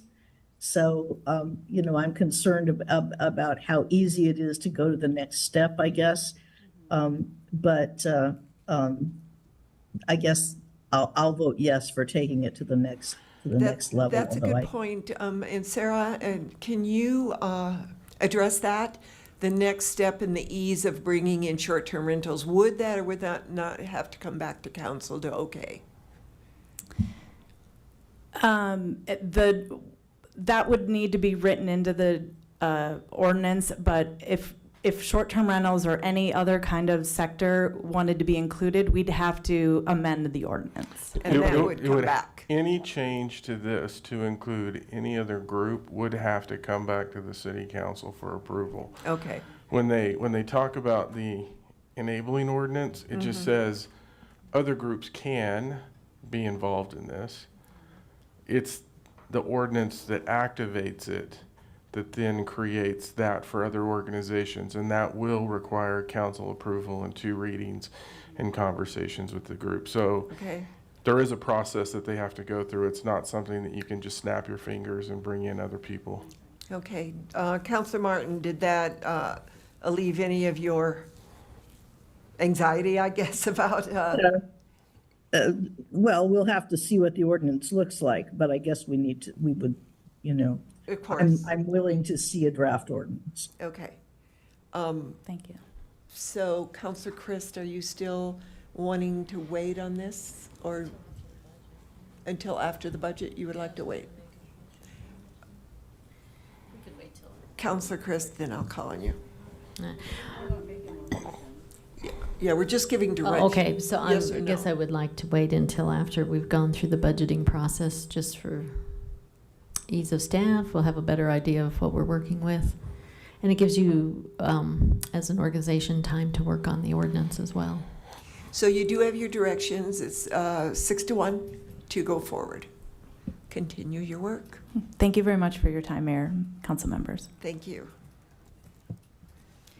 Okay, the next thing on our agenda then are updates on the Transportation Mobility Plan and Vision Zero. And I see Phil Greenwald and, is that Becky? I like that new word you just made up. Transportility. There you go, mobility and transportation.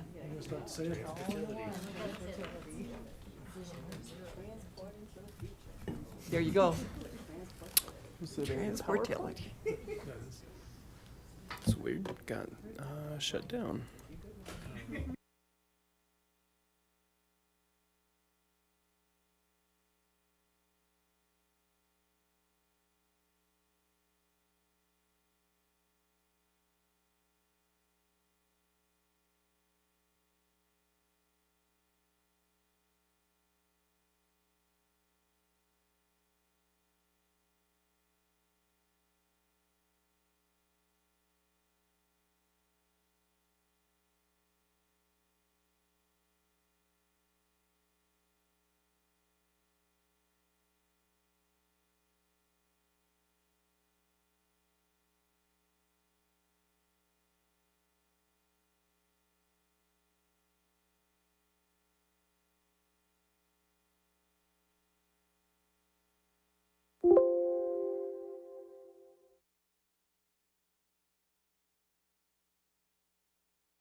Well, good evening, Mayor, council members. My name is Phil Greenwald. I'm the Transportation Planning Manager with the City of Longmont. It's good to see you again, of course, and we do have some interesting news for you about where we are with the Transportation Mobility Plan and Vision Zero. So we'll get right into it here. I wanted to just chat a little bit too about, we have our new Vision Zero coordinator, Kemi Edson, and she'll be presenting that portion of the presentation tonight. So we're glad to have her on board and helping us out. Also with us is Carly Seif from Fair & Piers, our consulting firm on the Transportation Mobility Plan. So I'm very excited to have her here to help me do the presentation. So I appreciate that. So what we're here tonight to talk about first is just that Transportation Mobility Plan and where we're kind of at, where we're going. And so wanted to put that together for you as far as this presentation goes. And then talk about Vision Zero, where we've been and where we're going with that, and how we're going to integrate the two plans together. So the Transportation Mobility Plan to start is really in kind of its second phase, phase 2 of the project. And we're really at that point where we're taking draft recommendations back to the public. And we're in a survey format right now where we're asking the public for other feedback beyond what we got from an earlier open house. So that's exciting. And that public engagement is going on now. We really do want to get back into the idea of the recommendations for walking, biking, transit, and driving. So putting all those those things together and kind of moving on to the next session. And then working with you in the winter of 2024, maybe into 2025 to get your feedback and talk about adoption of that. So with that, I'll turn it over to Carly to talk about where we've been in the process. Great, thank you, Phil. So we had lots of great feedback, over 1,000 points of engagement in the winter of this year. And so we've been working to incorporate what we heard from the community as well as through our existing conditions analysis into our recommendations that you'll see here today. So we had an interactive online map that many of you may have seen where folks could drop pins and lines to identify places where they had areas of concern for walking, biking, transit, and driving. And all of those spatial recommendations have been considered and incorporated into our draft recommendations for infrastructure improvements. We also heard a desire to prioritize investments in walking, biking, and transit. So we're really taking a strong focus on those multimodal improvements rather than increasing roadway capacity. We also heard a theme about overcoming barriers to walking, biking, and taking transit. So not only are we proposing infrastructure improvements, but programs and policies as well to help support, incentivize, and encourage those alternative modes. And then lastly, vision and goals. So it's important to set the framework and create that kind of long-term vision for what the future of transportation will be. So these goals have each been incorporated and will be incorporated into the prioritization of our project list by tying goals to performance measures.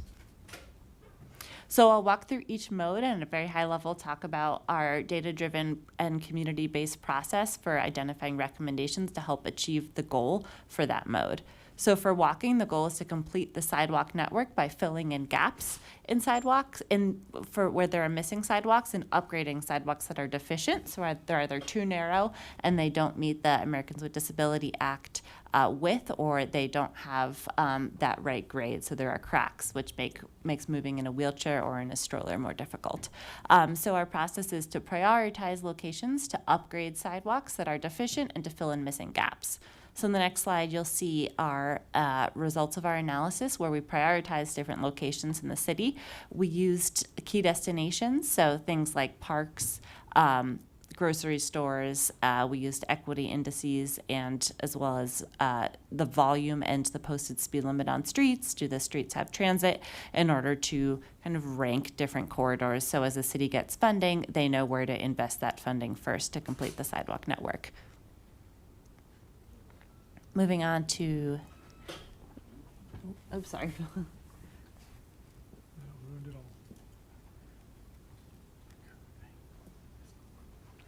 On the biking side, we're looking to make biking more comfortable, so accessible for all ages and abilities, whether you're 8 or 80, that you feel comfortable biking anywhere in Longmont. So that requires us to upgrade places where we have existing bike facilities that aren't meeting this level of traffic stress analysis that we've performed, as well as identifying locations for new bike facilities to create a connected network.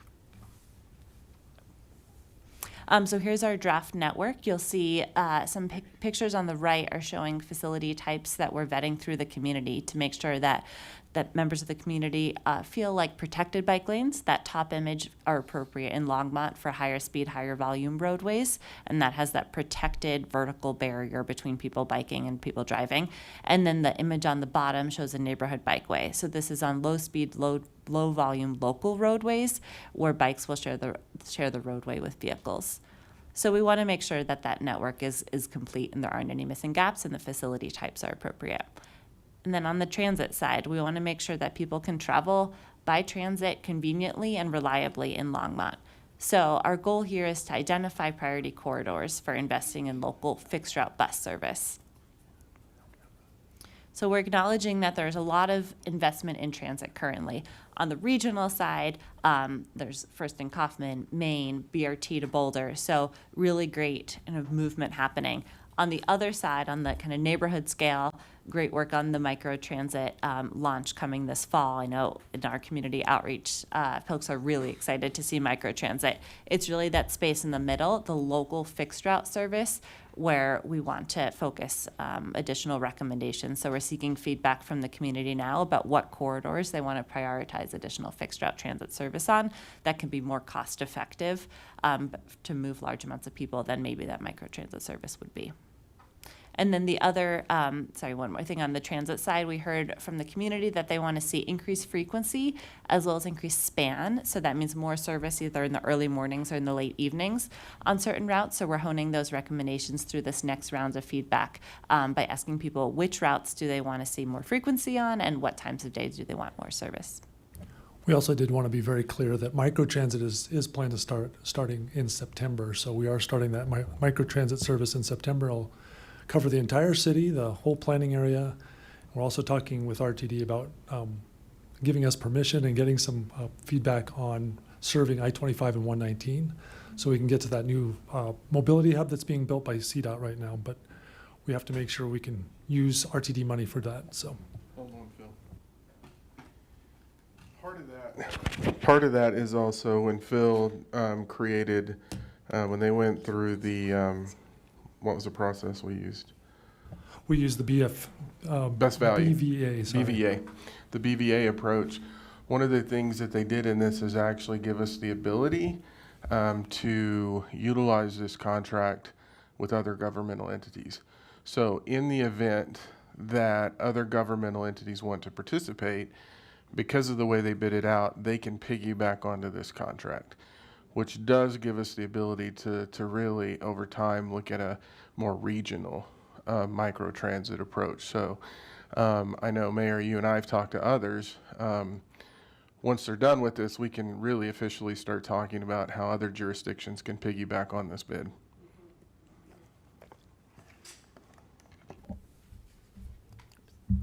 And then just to summarize next steps, so some of you may have been aware we did an open house 2 weeks ago now. We had great attendance and great feedback from the community there, and we're continuing to seek feedback through an online survey. We'll also be at the farmers market doing a number of focus groups, such as our center earlier this evening.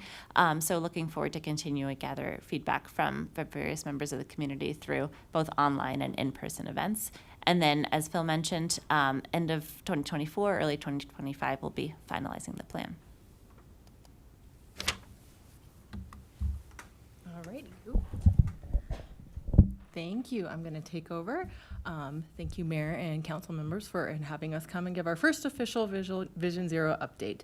So as mentioned, I'm Cammie Edson. I was hired about 6 months ago, so I'm going to kind of let you know what we've been working on in our first 6 months, sort of where we're currently at, and what's coming next. So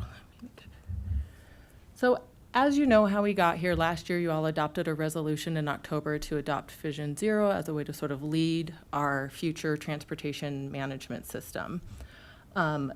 Why it matters is it really puts the emphasis and focus on prioritizing pedestrians and bicyclists in our future transportation work, as you know.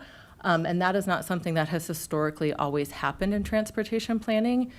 Typically, we have spent more time talking about traffic volume, and we're shifting that from a level of service and traffic to a level of safety for all modes. So traffic will still matter. We'll still, deal with it and try to, make it better, but we're also going to make sure that the other modes and our most vulnerable road users are also prioritized in these conversations around what projects happen, when, where, and why.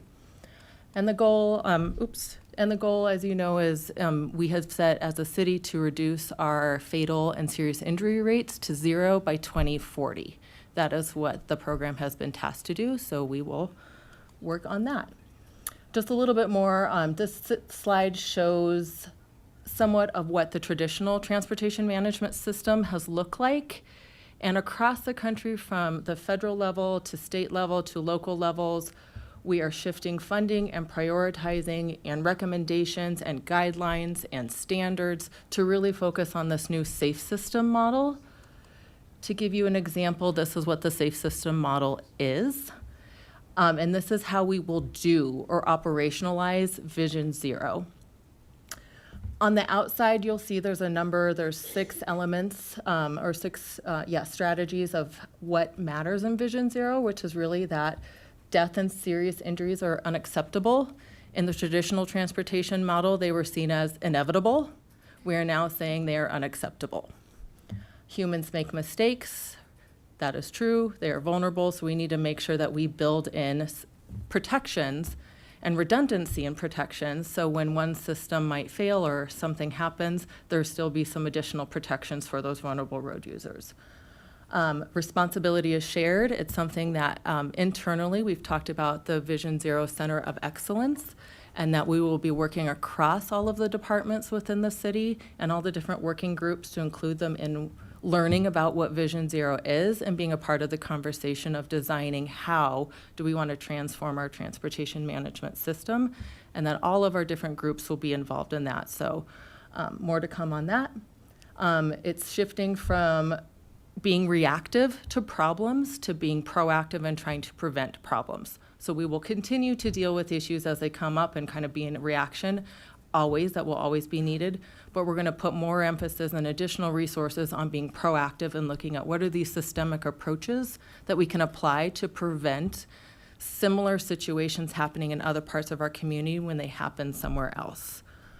So those are sort of the systems pieces you see on the outside.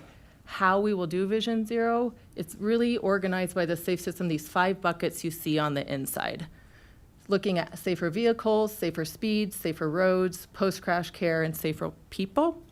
We are going to be doing concerted and very specific engagement with our community in these 5 buckets, as well as internal. So we'll do just as much internal engagement as we will external engagement to make sure that when we're ready to launch and implement Vision Zero strategies and safety countermeasures, which I'll introduce in a little bit, that we have internal buy-in and internal understanding of what's going on, as well as our community members also having buy-in and understanding what's going on. One of the things that I think is important to understand when we're talking about Vision Zero is really it's an injury prevention approach. It really adopts a public health prevention approach. And one of the ways that we need to think about Vision Zero is to reduce the number of fatal and serious injuries. We need to reduce the kinetic energy that is exchanged in crashes. So when we start thinking about what are these future strategies and implementation and safety countermeasures we employ on our roads and streets, we need to constantly be thinking about how are we reducing the kinetic energy in that crash, so when it does occur, you're more likely to survive it. That is how we're going to bring our fatal and serious injury counts down. It's not about reducing total crashes, though that would be wonderful, but we might see an uptick in property damage or minor crashes in exchange for bringing down our fatal and serious injury crash counts. So just to kind of plant that seed, you'll hear a lot more as we talk about Vision Zero about reducing the kinetic energy exchange and how do we operationalize that or bake that into our system when we're looking at planning and design work and implementation and construction. So kinetic energy, kind of a key message in Vision Zero. We kind of introduced these already, just it's a little bit clearer to see it. Those are those 5 buckets of how we will do Vision Zero, both internally and externally. One of the things that we've been working on in these first months of me being here is before launching a task force, which I know was part of my job description and what you all were hoping for, we are doing that is we needed to pull our baseline data together. Everyone is going to ask us about our fatal and serious injuries. And so one of the things we needed to look at is where are our fatal and serious injuries or crashes already occurring?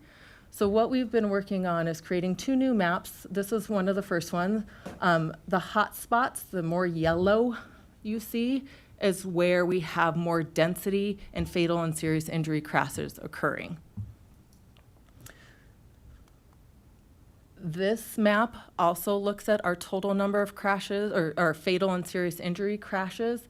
It identifies the streets and the roads where they've occurred. It's a little hard to see, I know, on the screen now, but just for reference, the red dots are our fatal crashes, and the orangey dots are our serious injury crashes, and these have been compiled for the last 6 years.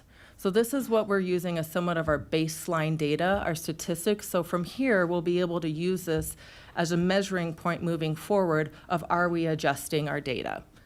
We have other baseline data. We're working with communications right now to get it sort of a compiled and presentable ways. So we'll be sharing more baseline data moving forward.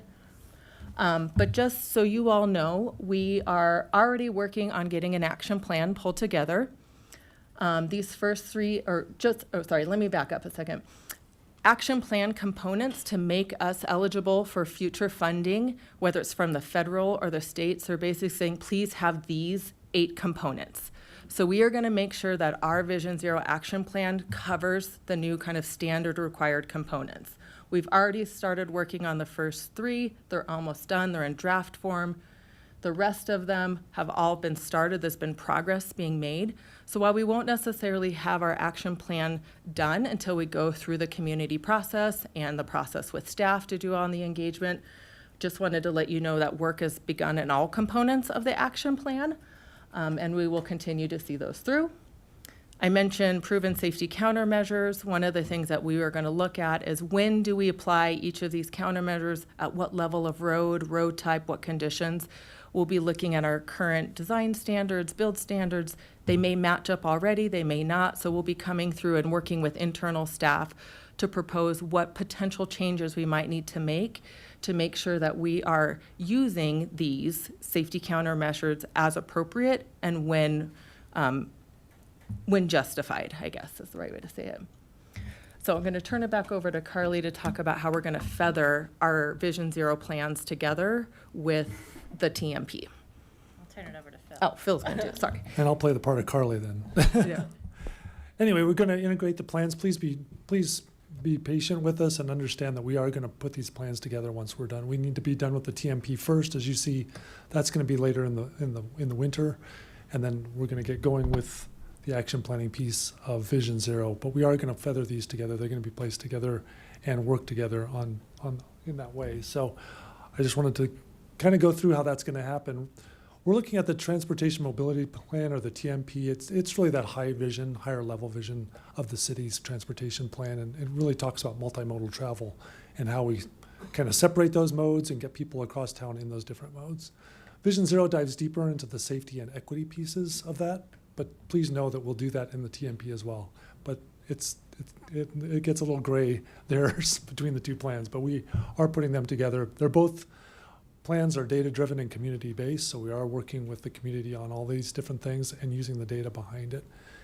And both plans will make Longmont more competitive for external or grant funding. So we're excited about that as well. Just to let you know that the TMP, we love to use the word roadmap, so I'm going to use it again here.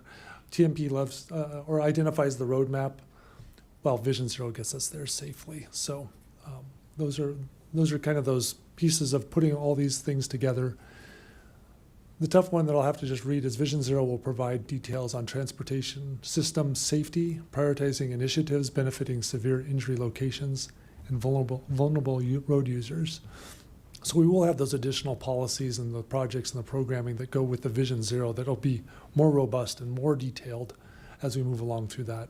And it'll provide additional project prioritization criteria. So we're going to have criteria as we build projects for the TMP, you'll be talking about the capital improvement program here in September, and how do we get those prioritized? So any questions would be wonderful to hear from you. Thank you. Do we have any questions from staff? Councilor Rodriguez. Thank you, Mayor Peck. With the TMP, I think it pretty much 100% hits my view of what should be prioritized. But I think some of my colleagues might share my general cynicism as far as making substantive changes to fixed bus routes. And so my question would be, is there really the availability to haggle with RTD on changing fixed bus routes?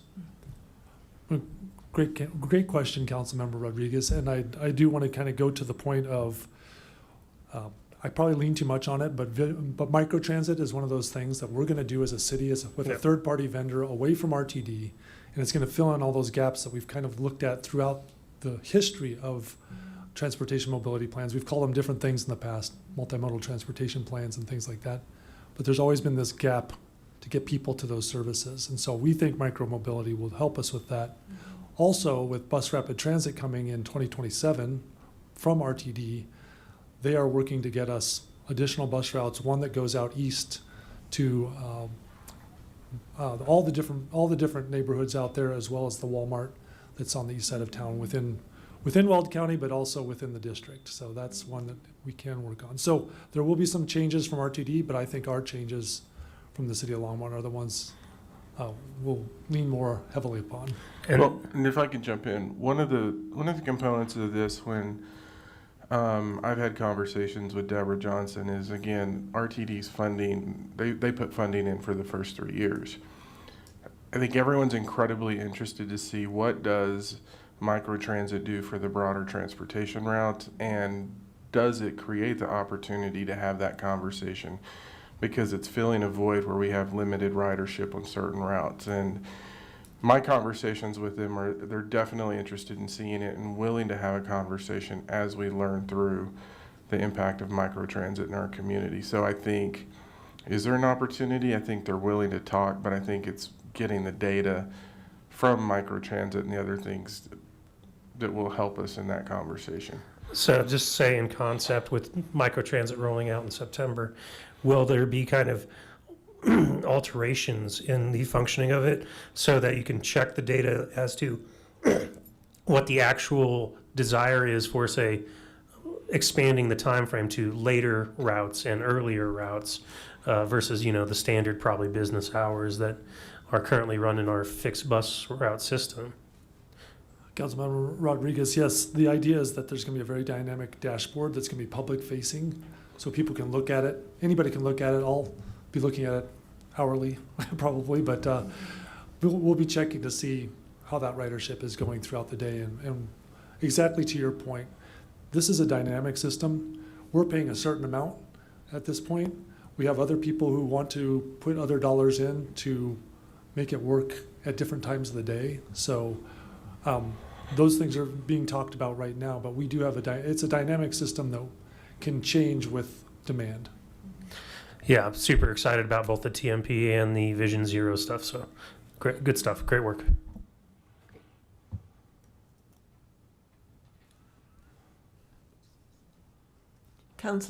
Mayor Pro Tem Hidalgo Faring. Thank you, Mayor.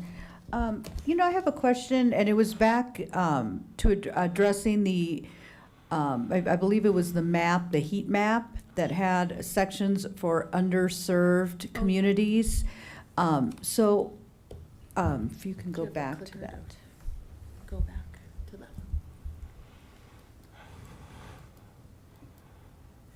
And it looked like, and maybe the next slide might be a clearer view of which ones are high priority areas down to the lower priority areas. I guess, how was it defined? What would be high priority, low priority? So one of the first things we looked at, we had as you may be aware, the federal government has a lot of different databases that you can look at to kind of determine what they say are your equity-based areas in any given community across the country. And we had applied for an SS4A grant to bring us money to hire a consultant to do a more robust action planning process than what staff would have been able to do by ourselves with our current budget. And so one of the things they asked us to do was require to use those equity-based databases that they have compiled that is available, public-facing for anybody. So we actually took both of the databases that they offered up and said, you could use one or the other, but we have combined both of those federal databases into one to say, hey, where in Longmont, based on these, and they look at a number of different factors. They'll look at housing rates, job rates, employment rates, heat, safety, all sorts of different criteria go into these kind of conglomerate databases around equity. They've been put together to say, and essentially all of them basically identify the same communities within Longmont. So we use these to sort of say, hey, with the limited money that we have for Vision Zero right now, and to start with, we need to make sure that we're investing where we need to invest the most. So working with Carmen's team and community and neighborhood resources, using federal and state resources, we combined the data that was available to come up with these are our priority zones. So one of these things, I think the way that we imagine using it is in that prioritization criteria that Phil was mentioning. When we look at upcoming projects or future CIP projects that either haven't been started yet or are going to be identified in the TMP or in the Vision Zero process, we will be looking at, do they fall within these Vision Zero zones? We'll be looking, do they also fall in our high injury network? We'll be looking at other equity-based data, such as, are they close to schools? Are they close to senior housing? Are they close to food sources? All of those other key destinations. We'll use these different layers to ensure that we are prioritizing equity and safety in the projects we're choosing. So we developed it just as a new tool to give us a way to identify, we're going to have to decide and how we're going to choose what comes first. So it was just our first layer we created, then we did the high injury network was our second layer created, and then the density map was the third layer we've created.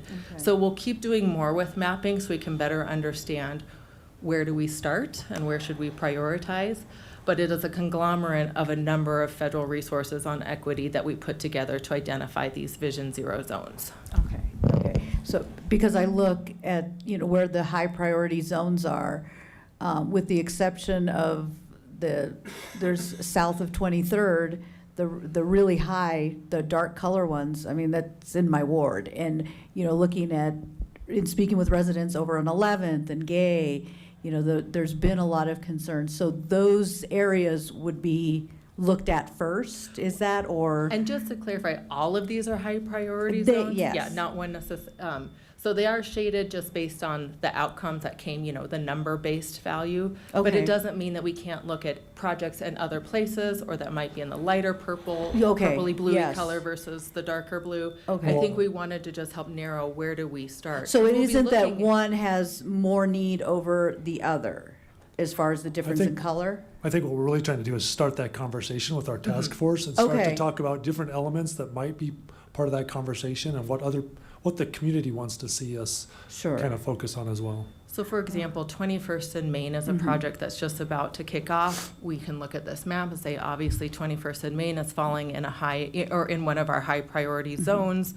It's also falling in our high injury network. Like, we'll be able to bring new data to these conversations to make sure that we are ensuring that vulnerable road users and that those communities are engaged with in these future projects while we're working on our action plan. Got And it. why we're getting more, direction on future policies or procedures. We can still use this data now to say, how do we make sure we start having those safety and equity-based conversations above and beyond those good conversations that were already happening around those topics. We're just bringing some more data to the table to say, yes, with our resources, this makes sense to prioritize a project here, or, Okay. invest here. Yes. And are you finding, as you're looking closely at the data, and I'm kind of just eyeballing the dots, so it's hard to tell, are you finding a correlation that areas that are in those priority zones, they have higher instances of crashes and not necessarily fatalities, but just more accidents happening in those spaces? I think- Well, that's something we'll have to dig deeper into as well, as we're starting to just look at the first level of data here. Yeah, As we start that's- that conversation, I mean, you can see the red and orange dots are around They're the, kind of around the city. everywhere, So, yeah. that's another thing that we need to start talking about is the vulnerable road users. What are they, who are trying to use this system? Are we trying to access transit? Are we trying to use a bike, get to a bike system, a safer bike system? So we're gonna have to go through that. That's gonna have to be part of that conversation, I think, too. Okay.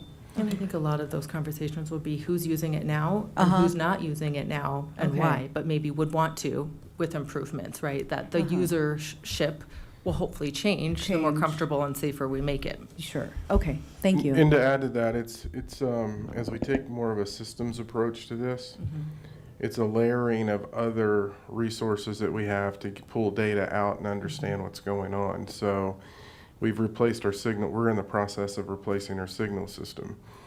They were recently testing some devices that we can attach to the signal system. And when we talk about the camera network that we're building, and they did a test at 17th and Main. And it basically gave us a data set to look at the number of times somebody ran a red light, how long they were in the intersection running the red light, what the speeds were that they were traveling at when they ran a red light. So as we continue to look at these other pieces, it's injecting those other data sets into the conversation to really start getting into what you're talking about and where are those really dangerous intersections, and what behaviors are we seeing, because this is really the first time where we can get images and see what's happening and see how people are driving and see the speeds, which per council's direction as we look at technology is, does that start informing how we look at locations with potentially red light cameras or speed trailers so we can deal with some of these issues. You all also know when we get calls about somebody speeding in neighborhoods, we have the new devices where we can bring them in and it's getting us all that data. All of that's starting to flow into this broader conversation, and that's why we're approaching it from a center of excellence perspective, so all the experts are together talking about this issue. Okay. Councilor Christ. Thank you, Mayor Peck. Ms. Edison, thank you. This is a lot of work for 6 months. So my compliments. Thank you very much. You're welcome. And Phil, thank you for getting some bus service on the east side. Well, let's wait till we see it, but thank you very much, Councilmember. So a couple of questions. How soon is the 21st and Main project going to get started? That's a great question, Councilmember Christ. The design work is happening now, so we are under design. We do not have the construction dollars yet, but once we have a better idea of how much money this is going to cost, then we can go out for those grant dollars for those real costs. Great. And Ms. Edison, how soon will the task force be starting for Vision Zero? Great question. I should have mentioned, we just hired our Vision Zero community engagement specialist. He's in the back of the room, Dylan. There we go. So Carmen and I work together. He is going to be housed in community and neighborhood resources, but he's also partially dedicated to Vision Zero to help increase our capacity to do the community engagement work that we were just talking about. So together, he and I, once he gets onboarded, our first order is to get the invite out to invite task force members. We have been collecting interested names for people who've been interested this whole time. So we already have a nice pot of community members interested. We're still seeking new members. So we hope to launch that within the next month or so, as get our first meeting scheduled to start talking with community members around what is Vision Zero, what is the action plan, how they can all help and be a part of that process. So we will be launching it hopefully within the next month. Just give us a little time to get going, to get him on board, and our schedule's aligned and we'll be up and running. Nice. Jump in on the 21st and Main conversation. I did throw a bit of a wrinkle into that discussion. So they are moving forward with it, but when we look at all of these concepts and pedestrian safety, one of the things that I challenge them with is, how are you going to handle pedestrians? Is it going to be a pedestrian underpass? And if it is, we need to use SEPTED principles in terms of how we design that, because we have found that our pedestrian underpasses have created issues in different areas of the community. So I did add that as a bit of a wrinkle to say we need to really evaluate what we're building and how we're building it to ensure that we don't have an unintended consequence like we've seen at the pedestrian underpass on Hover or the one at 119 that's taking a lot of resources. So they started. I just wanted to also hedge and say I threw a wrinkle into it and ask them to look at something else, because we need to be really thoughtful in this process, not only on everything they're talking about, but how does it impact the communities that are immediately adjacent to these areas, because we can build things that make a situation worse than it already is. And so they're bringing that into the conversation as well. Good, yeah. So my last question is, how are we going to know what demand would be for microtransit after 8 p.m. or before 6 a.m. if we don't offer that service? Well, Councilmember Christ, I'm sure I will be getting the calls. So I will take those calls very seriously, and we'll make sure we follow up on that and work with our provider to make sure that we cover that if we need to. And again, there's the Downtown Development Authority is very much watching this as well, and that's the kind of the other group I've been talking about as far as bringing some other resources to the table, and they're very, very interested in how that works, especially after 8 o'clock. Yeah.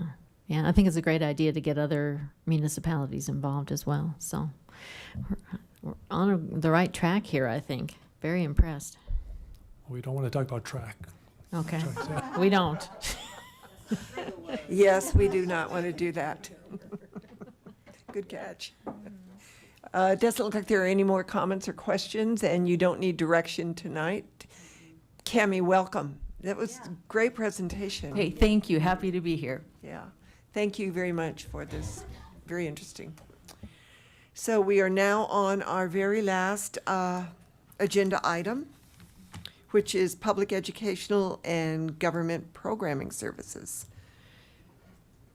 So this is going to be, oh, thank you. There is Assistant City Manager Sandy Cedar. Why, thank you, Mayor Peck. Thank you for the introduction. I'm here tonight to give you a little bit of history and background on the public educational and governmental programming contracts. I think, Mayor, you mentioned in your motion on July 9th to bring back the people who are doing the video for these meetings and other meetings. There's a lot more to that contract, so I have a copy of it with me, so feel free to ask any questions about what that looks like, but I'll go through it briefly tonight as well. Perfect. So just to give you a little bit of history, and maybe I'll start with a little bit of grounding. At the July 9th meeting, the City Council voted to add an item on the agenda, this item, to discuss how to award the contract for video streaming services, referring to the public educational and government programming contract that is currently held by Longmont Public Media. Just in the way of background, and I think I alluded to this a little bit last week during the open forum, but prior to 2018, when cable was new, think back, when cable services were new, cable companies came to Longmont asking to use our right-of-way to actually drop their cables into the ground and to be able to use that to provide cable services to residents. As part of that agreement, it had to go to a vote of the people. Part of their discussion was, we'll give you a TV channel, we'll give you an ability to do public educational and governmental programming, we'll even give you some funding to be able to purchase capital goods. That was voted in by the voters. I feel like it was late 1980s, perhaps. I know. And one of the stipulations was that the council would then determine how that PEG money would roll. That's why this contract is one of the only ones that that is exempted from purchasing code. There are a couple other ones, but that's why this one is a council decision only and does not go through our normal purchasing process. Okay. At the September 25th, 2018 meeting, Council asked, after years and years and years of contracting with the Cable Trust, we used to do 10-year contracts with them to provide that PEG programming and to run the TV station, et cetera. In 2018, the City Council asked us to survey residents to find out what they would like to see in public programming and to run an RFP for those services. There was a realization that cable franchise dollars were shrinking, and so the idea of a competitive request for proposals process was appealing to the council and asked us to run, a purchasing process for these services. The Longmont Observer at the time, now named Longmont Public Media, won that bid basically because of their membership model as well as all the services that they were willing to provide. And I should back up, we did a pretty large public involvement process around what do people want to see in their public access TV channels. And we have used that information iteratively in the contracts since then. So we conducted that public survey, those public meetings, and in 2019 conducted that RFP. As I mentioned, Longmont Observer, now LPM, was the successful bidder 2 years ago. Pardon me, last year you decided that you wanted to run a 2-year contract instead of a single-year contract. And so this 2024 is year 2 of that contract with Longmont Public Media. When it was first awarded in 2019, the award was for 25% of the franchise fees. Last year, when you directed the 2-year contract, that was for 50% of the franchise fees. So Longmont Public Media's contract right now is about $305,000, but it's dependent on what fees come in. The estimated amount for 2025 is actually only $280,000, which is 50% of the franchise fees. That's the estimate, because as we mentioned, as people cut the cord and find other ways to satisfy their video service needs, those franchise fees continue to go down. So with that, that's kind of the background and what's happened with Longmont Public Media's contract, as well as this process. Let me give you an idea of what their contract looks like 50% of the franchise fees are allocated to do broadcasting, which means that they need to keep Channel 14, Channel 16, Channel 8, and 888, which is the HD channel, up and running with programming. That's basically local programming. They are required to record city council meetings, planning and zoning, other council meetings. Part of their proposal was that they offered to do all the other boards and commissions as well, so that's part of the contract as well. High quality local shows, including sports, arts, history, entertainment programs around the town style kinds of entertainment, including content in Spanish when available. How-to classes, performing arts programs, videos created by the Longmont staff and submitted to LPM. So when we put together a video and submit that to them, asking them to run that. Recording, I think we took that one out of the contract this year. Audio podcast, public podcast studio, live streaming radio station, and videos at the direction of city staff. So the videos at direction of city staff is 40 staff hours of time to do kind of whatever it is that the communications team thinks they need video-wise. This may be a video on ballot issues. It might be a video on how your next light services are going to be installed. It's all kinds of things that city staff needs as video services. 40 hours of their time is dedicated to those projects, in addition to the requirements to really keep the broadcast up and running. There's a community outreach requirement, marketing of their services, and metrics, which is why they present to you every quarter or so with how things are going. And that's it. So that's kind of how the contract is laid out. And so those are all the services that the community asked for that are requirements of Longmont Public Media to meet today. So with that, there's lots of different options for the council to pursue. You could renew the existing contract with Longmont Public Media if you chose for any duration that you choose. You could conduct a new request for proposals, and we would put that out kind of in a standard city format. We would probably use the same sort of criteria that we got from the community before, or you could ask us to re-ask what people are needing out of their public access TV today, or video, I guess. Or you could do anything else you'd like to do. So you could direct us to bring proposals to bring it in-house. You could direct proposals for pretty much anything that you would like. This contract is at the will of the city council. And with that, I'm here to answer questions. So what is our, tell us one more time what our contract is, what, not the specifics of the contract, but how much are we paying for that contract? So it's 50% of the franchise fees. So that was estimated for this year to be about $305,000. Now, that being said, if it comes in under $305,000, then Longmont Public Media has to deal with that. It's a percentage base. Okay. Yes. Like I said, the estimate for 2025 from Jim Golden is $280,000. Okay. Does she? Counselor Martin.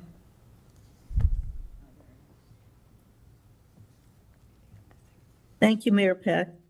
I have a few logistical questions about what would happen if we did open up the contract this year for bid.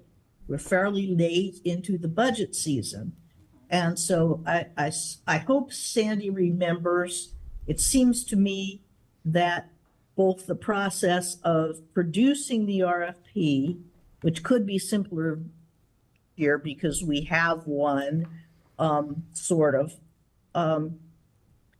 took a really long time. And then it also took a really long time to get the bids in and a really long time to evaluate the bids.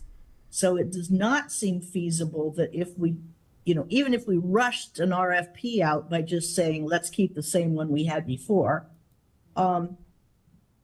which is problematic already because, as I understand it, the instigation for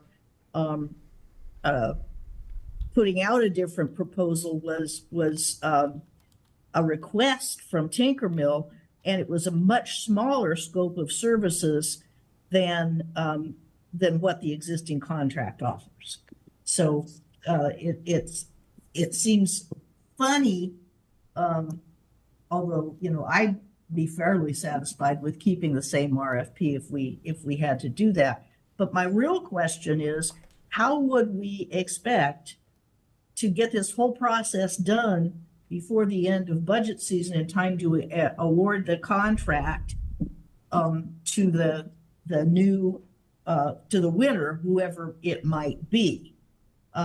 It seems like a more intelligent decision would be to renew for for 2025 with the stipulation that for 2026 budget year we were going to open up for bids, and then everybody would have a good warning that this was going to be done, and we would get more bidders and more higher quality bids and time to re-examine the requirements.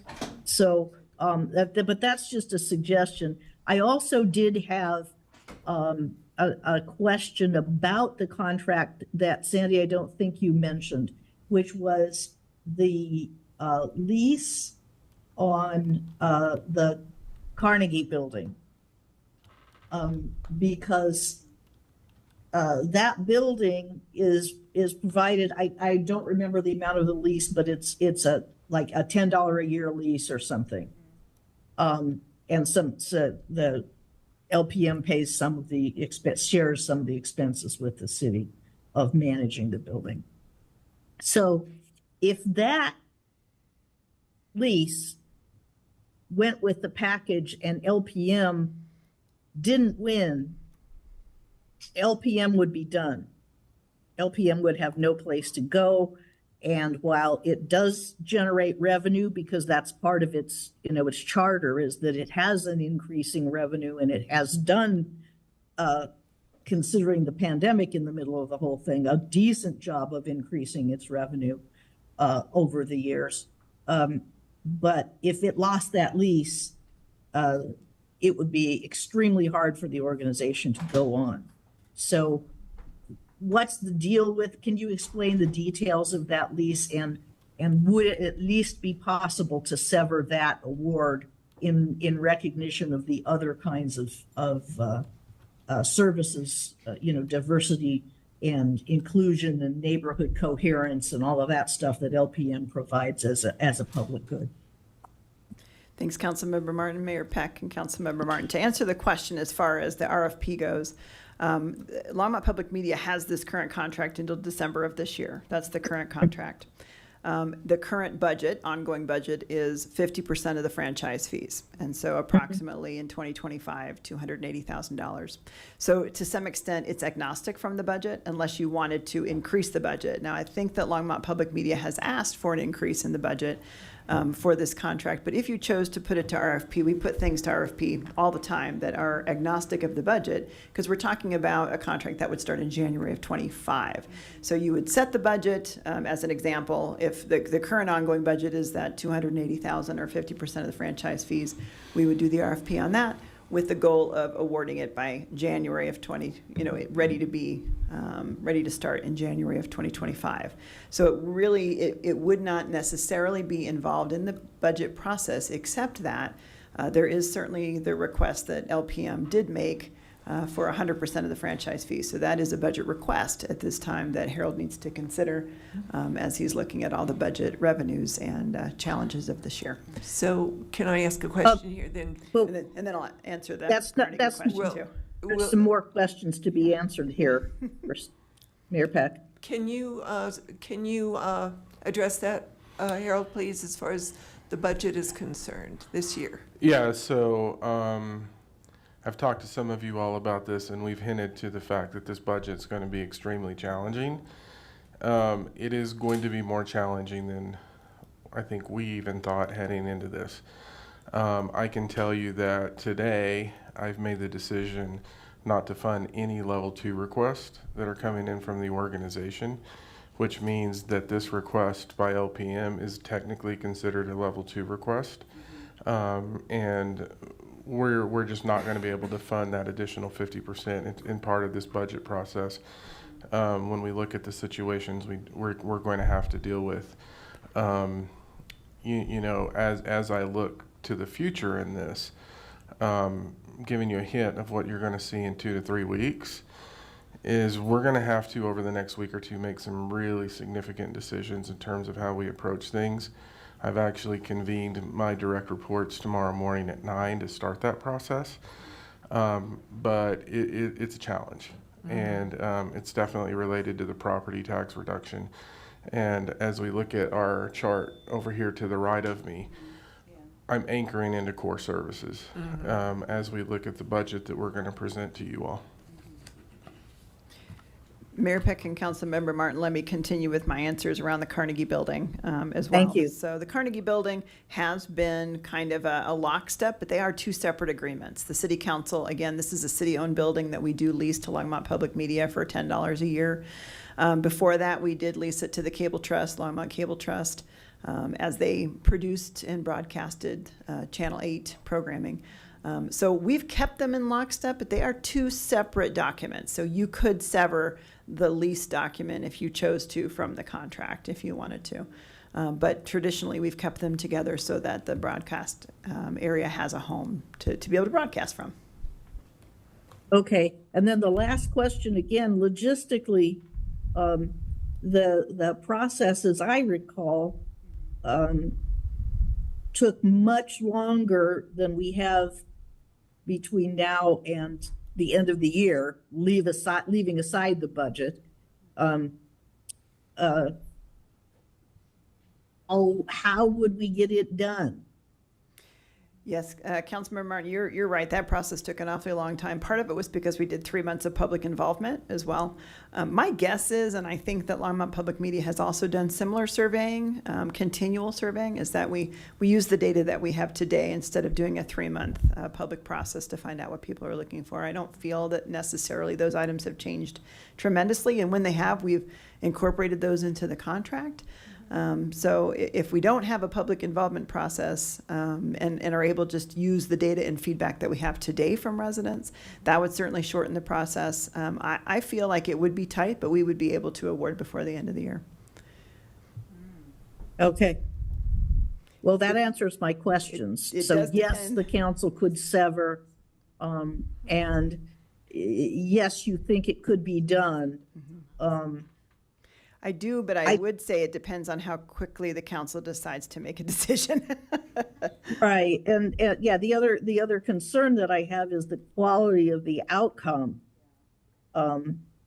If we rush the process, and especially since there's no way this year of expanding the award because of what the city manager just had to say, it seems like going through the whole process would be much more productive if council put it off until the next year and simply carried forward the LPM contract flat for one more year, but with notice given that we were going to, do a more elaborate bid-based process next time around.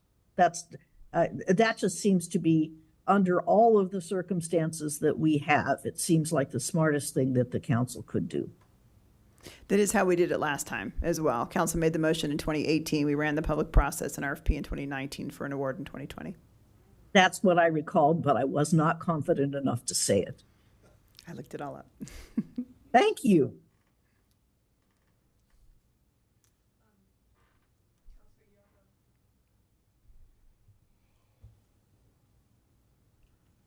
Well, wait a minute. Thank you, Mayor Peg. I just wanted to know, how long will the process take? How long will we keep the RFP open? Because I think that also matters, right? We got 4 months, less than 4 months for this to happen. And I do agree with Councilor Martin about rushing the process. I don't think we should do that. But I don't know how long. I know last time we did the public engagement, but how long would we normally keep the RFP open so that anyone can apply? Generally, it's about 3 weeks or so Okay. is how long we keep it open. But of course, that could be council's direction too. I mean, it is your contract and your process. So if you want to keep it open longer or shorter, we try to do a minimum of 2 weeks. But certainly 3 or 4 weeks, depending on the complication of the RFP, is not unusual. We would probably need 3 to 4 weeks to get the SOW out the door, would be my guess. The statement of work, scope of work. So my question is there anything that you as staff would add to the contract, or would we stay with the basic one? Is there any more video that you would need? Or has the contract been fulfilled? Yeah, that's a good question. From my perspective, the contract has been fulfilled. Okay. That's my responsibility to ensure that that happens. And you've seen the reports out from Longmont Public Media as they kind of tell you what their metrics are, et cetera. I did have a good conversation with the communications team over the last couple of weeks, because when we increased Longmont Public Media's hours from the 25% franchise fee to 50%, we also doubled their hours working on city video.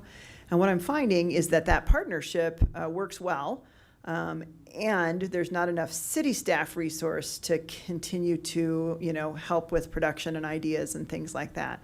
So it's not that there's not enough Longmont Public Media resource, there's not enough city resource to be able to help to really direct the videos and to help write scripts and put things together to keep them busy. So there was not a desire from the communications team to add hours, because I think we're working to fill the ones that we have today. Okay. So we have 2 or 3 things going on here, 2 or 3. And I would like to say that when I looked at that Sergio and I sat down and I looked at it, I didn't get the feeling from staff that there was enough content that we needed to add to increase the amount of dollars they were asking for. So we need comments up here, direction. Marcia, Councilor Martin, do you want to make a motion to what you need? Or if you don't believe that needs to happen on council, I need input.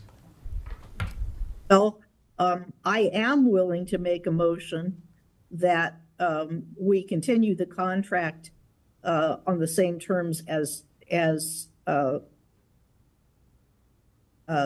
it presently stands, because I think Sandy made a good point. We're not increasing the city staff either, and our communications organization underwent some changes this year, and so this really isn't a good year to mess with it for a variety of reasons. So I would move, if anybody is willing to second it, that we continue it, and we can take it up at the beginning of the next council, and do a robust process for 2026, a robust competitive process for 2026. But let's make it easy on the staff this year, because we don't have a lot of latitude, and we do have a lot of strain on the capacity of the city right now.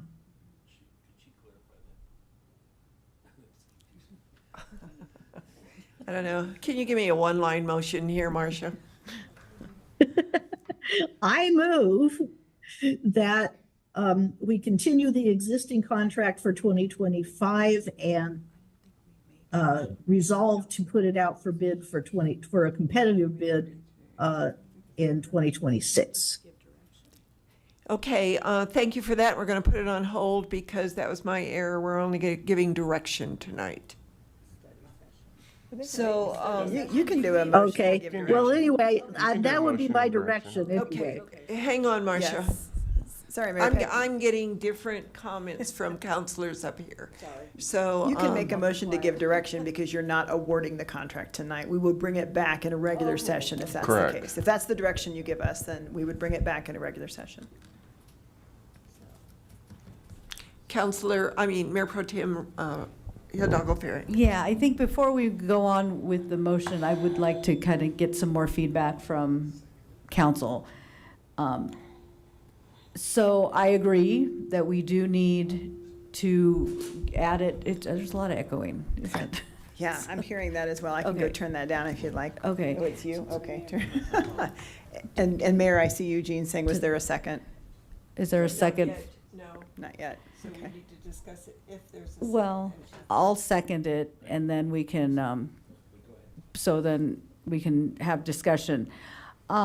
I don't think that there's going to be enough time to really collect input from the public. I would like to know, where our priorities are now. I think, if Longmont Public Media is collecting their data, well, they're collecting it from people who engage with them. So is that really, I don't want to devalue what they're collecting. I do want that to be included in the process as well. But kind of get an insight of what direction community wants to go. And so making sure that we, our contract reflects that. I have no problem with opening up for new requests for proposals. But I think to try to squeeze it in this year would not be fair. It wouldn't be just to you all, to Longmont Public Media. So to have that opportunity for more robust and then bring it back. And so I do concur with Councilmember Martin that we should give it a year, or use that time this next year and then just extend the contract for 1 year. And I don't know if Marcia included that in her, or Councilmember Martin included that in her motion for 1 year? Yes. She did. I She intended did. She to. did. Okay. So yeah, so I second, or you did. And Mayor Pro Tem, I do want to clarify as well that Longmont Public Media, because we do have this partnership, we actually ran their engagement survey. So it really was Okay. a public, Okay. we actually helped them run that survey on the Thank you city for the site. So that, clarification. yeah, not that we wouldn't use that data, and it sounds like you'd still like a community involvement process if we have the year to work on it. Okay, yeah. Can I get a clarification? I want to know what the motion is to make sure. The way I understand the motion is council's directing staff to bring the contract back for a 1-year extension and engage in a process of rebidding it for 2026. Is Yes. that the motion? Yes. Okay. Correct.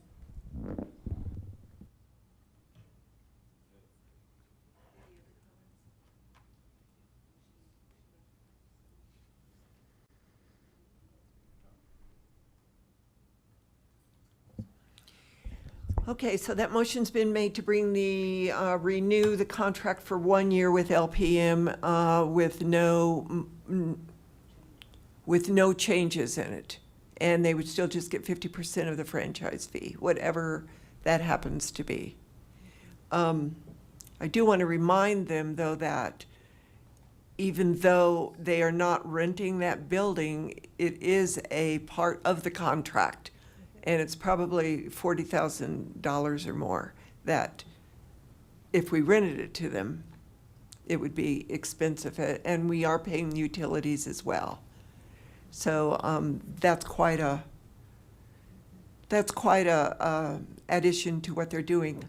I personally would like to see what other video photographers or makers have to offer the city as well. That's my reason for an RFP. So I wouldn't mind putting it out, knowing that it wouldn't be to see what they have to offer anyone else, knowing that we're not going to look at it until 2026.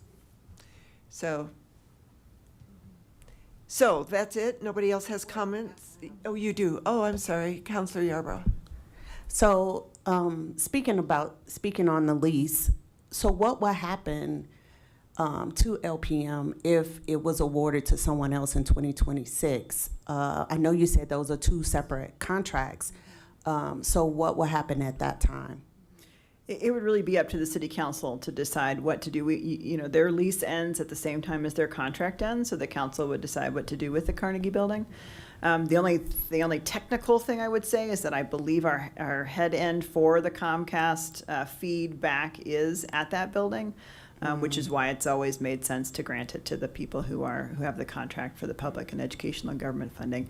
I can check to make sure that that's still the case, because kind of old tech, but I believe that that's why that building was dedicated in that way, is because the Comcast feed, in order to get it out to Comcast customers on Channel 8, is located at that building. So I definitely would like to know that information as well. So because if someone else is awarded that, then that means they will have to move into that building and LPM will have to move out. or if LPM can stay there and wherever whoever is awarded it, if it by chance it's not LPM, that they can still provide the services they need with it in their existing establishment. Yes, I'll find out the answer. Thank you. Yeah, that would be great. And could we amend or change the agreement, contract with Comcast so that it's not necessarily awarded to that building, the franchise fee? You could ask. I don't know. I'm new to this. I have no idea. So let's vote. Oops, I'm sorry. Did you have a comment? There are just a lot of details that I think need to be clarified. For one, we're saying that the franchise fees are going to be reduced, so we need to know if all these services are still possible, you know, with the amount of the franchise fee being reduced. And so I would. The estimates for the franchise fee are less than they were this year because more people have left as customer base. So I guess we'll need to know from LPM if they can do those level of services for that amount of pay. I'm wondering if we could continue the contract through 2025 until the RFP is complete, if that makes sense, and then evaluate it, which would mean maybe just extending it into, you know, extending it for 3 months into 2025 or. Yeah. Well, we already have a I know we motion have on a the motion, table. so that would be So you sort of would- an amendment to her. Yeah, I know. Hang on. No, I didn't. You're fine. Counselor Martin. Thank you, Mayor Peck. I wanted to actually answer some of these questions because I spend enough time at the LPM meetings to know the answer to some of the questions. Comcast has been adamant in refusing to make any modifications to that gateway or whatever you call the data path that is located at the Carnegie Building. So it would be a McGilla to actually physically move that equipment if it's even possible. However, there are arrangements like, LPM could continue to occupy the studios and have an agreement to sublet to the portion, sublet access to the cable equipment just for the purpose of allowing the contract holder to carry that part out. So it could be arranged, and it works that way. LPM is chartered to increase its revenue from other sources and has done so every year since it had the contract. So it has the capability of compensating for a loss in the PEG revenue, because that was part of the design. And in fact, the failure of the previous cable trust to be willing to do that was the original reason that Councilmember Finley and I decided that it had to go out to a competitive bid back in 2017/18. So if that clarifies it and makes the existing motion make sense, all the other details, I think, could be worked out when the RFP was produced. So let's vote on this motion, and I'll leave it up to our Assistant City Manager and staff to bring back the information that we need.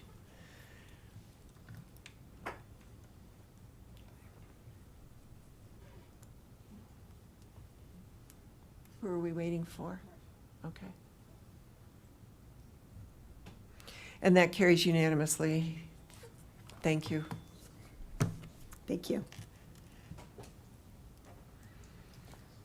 Okay. We are now at Mayor and Council comments. Are there any comments from councilors? Thank you, Mayor. Sorry. Aaron. Aaron, I think you should answer. We don't hear from you very often, and No, I just want to say, because last Tuesday I didn't get a chance to actually talk about my, I think, can you turn it down? There we go. Is that better? Yes. Okay. Sister Cities, I went to Chino, Japan, and it was an amazing experience. And so I just want to say thank you. Sister Cities is doing a really good job.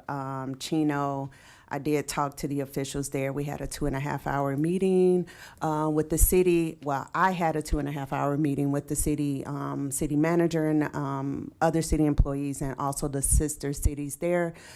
Due to the lack of an exchange of students or city members coming back to the city of Longmont. So moving forward, we are working on that to have an exchange with them. I don't know how many of you know that Chino also have several microbreweries of beer and sake. So hopefully in the future, we will be able to have some type of celebration or festival here where we can bring Chino, our sister cities, to come and participate. Wouldn't it be nice to have Japanese breweries here along with our sister city with our breweries, and also sake, like up and down Main Street? How many people from all over the region will come and test that and taste it? So that is a goal that I have, so I'm on a mission. I'm sure somebody will email me and tell me what I should do. But it was very, very similar to Longmont. Mountainous, Mount Fuji is there. It's very beautiful, but more humid. Japan is the cleanest country I have ever been in, and I have been in quite a few. And if you are vegan or vegetarian, take a jar of peanut butter, because you're screwed.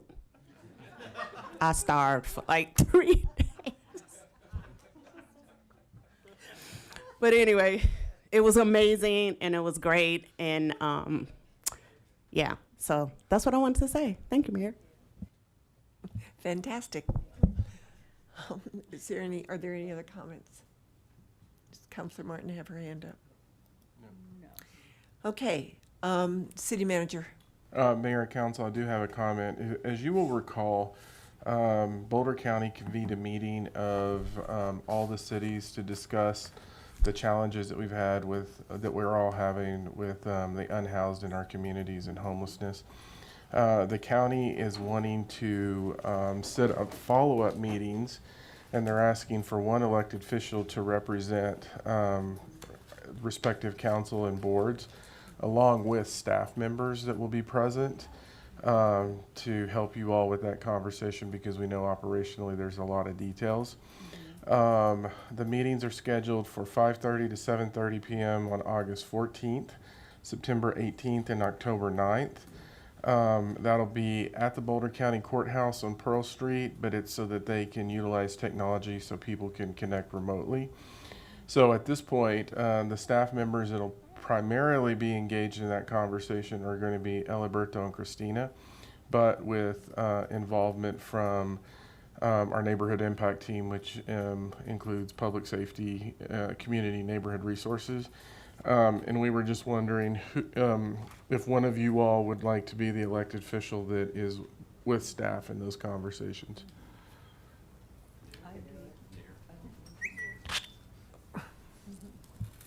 Well, I am the Consortium of Cities liaison, and we are having a meeting tomorrow night here.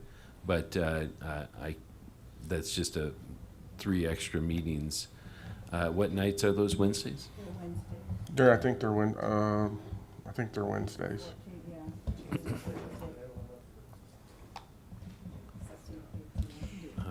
So I think that we should have more than one person as a backup in case someone can't go. This is really important, by the way. So, okay, Mayor Pro Tem Hidalgo Faring would like to be on there as well. So,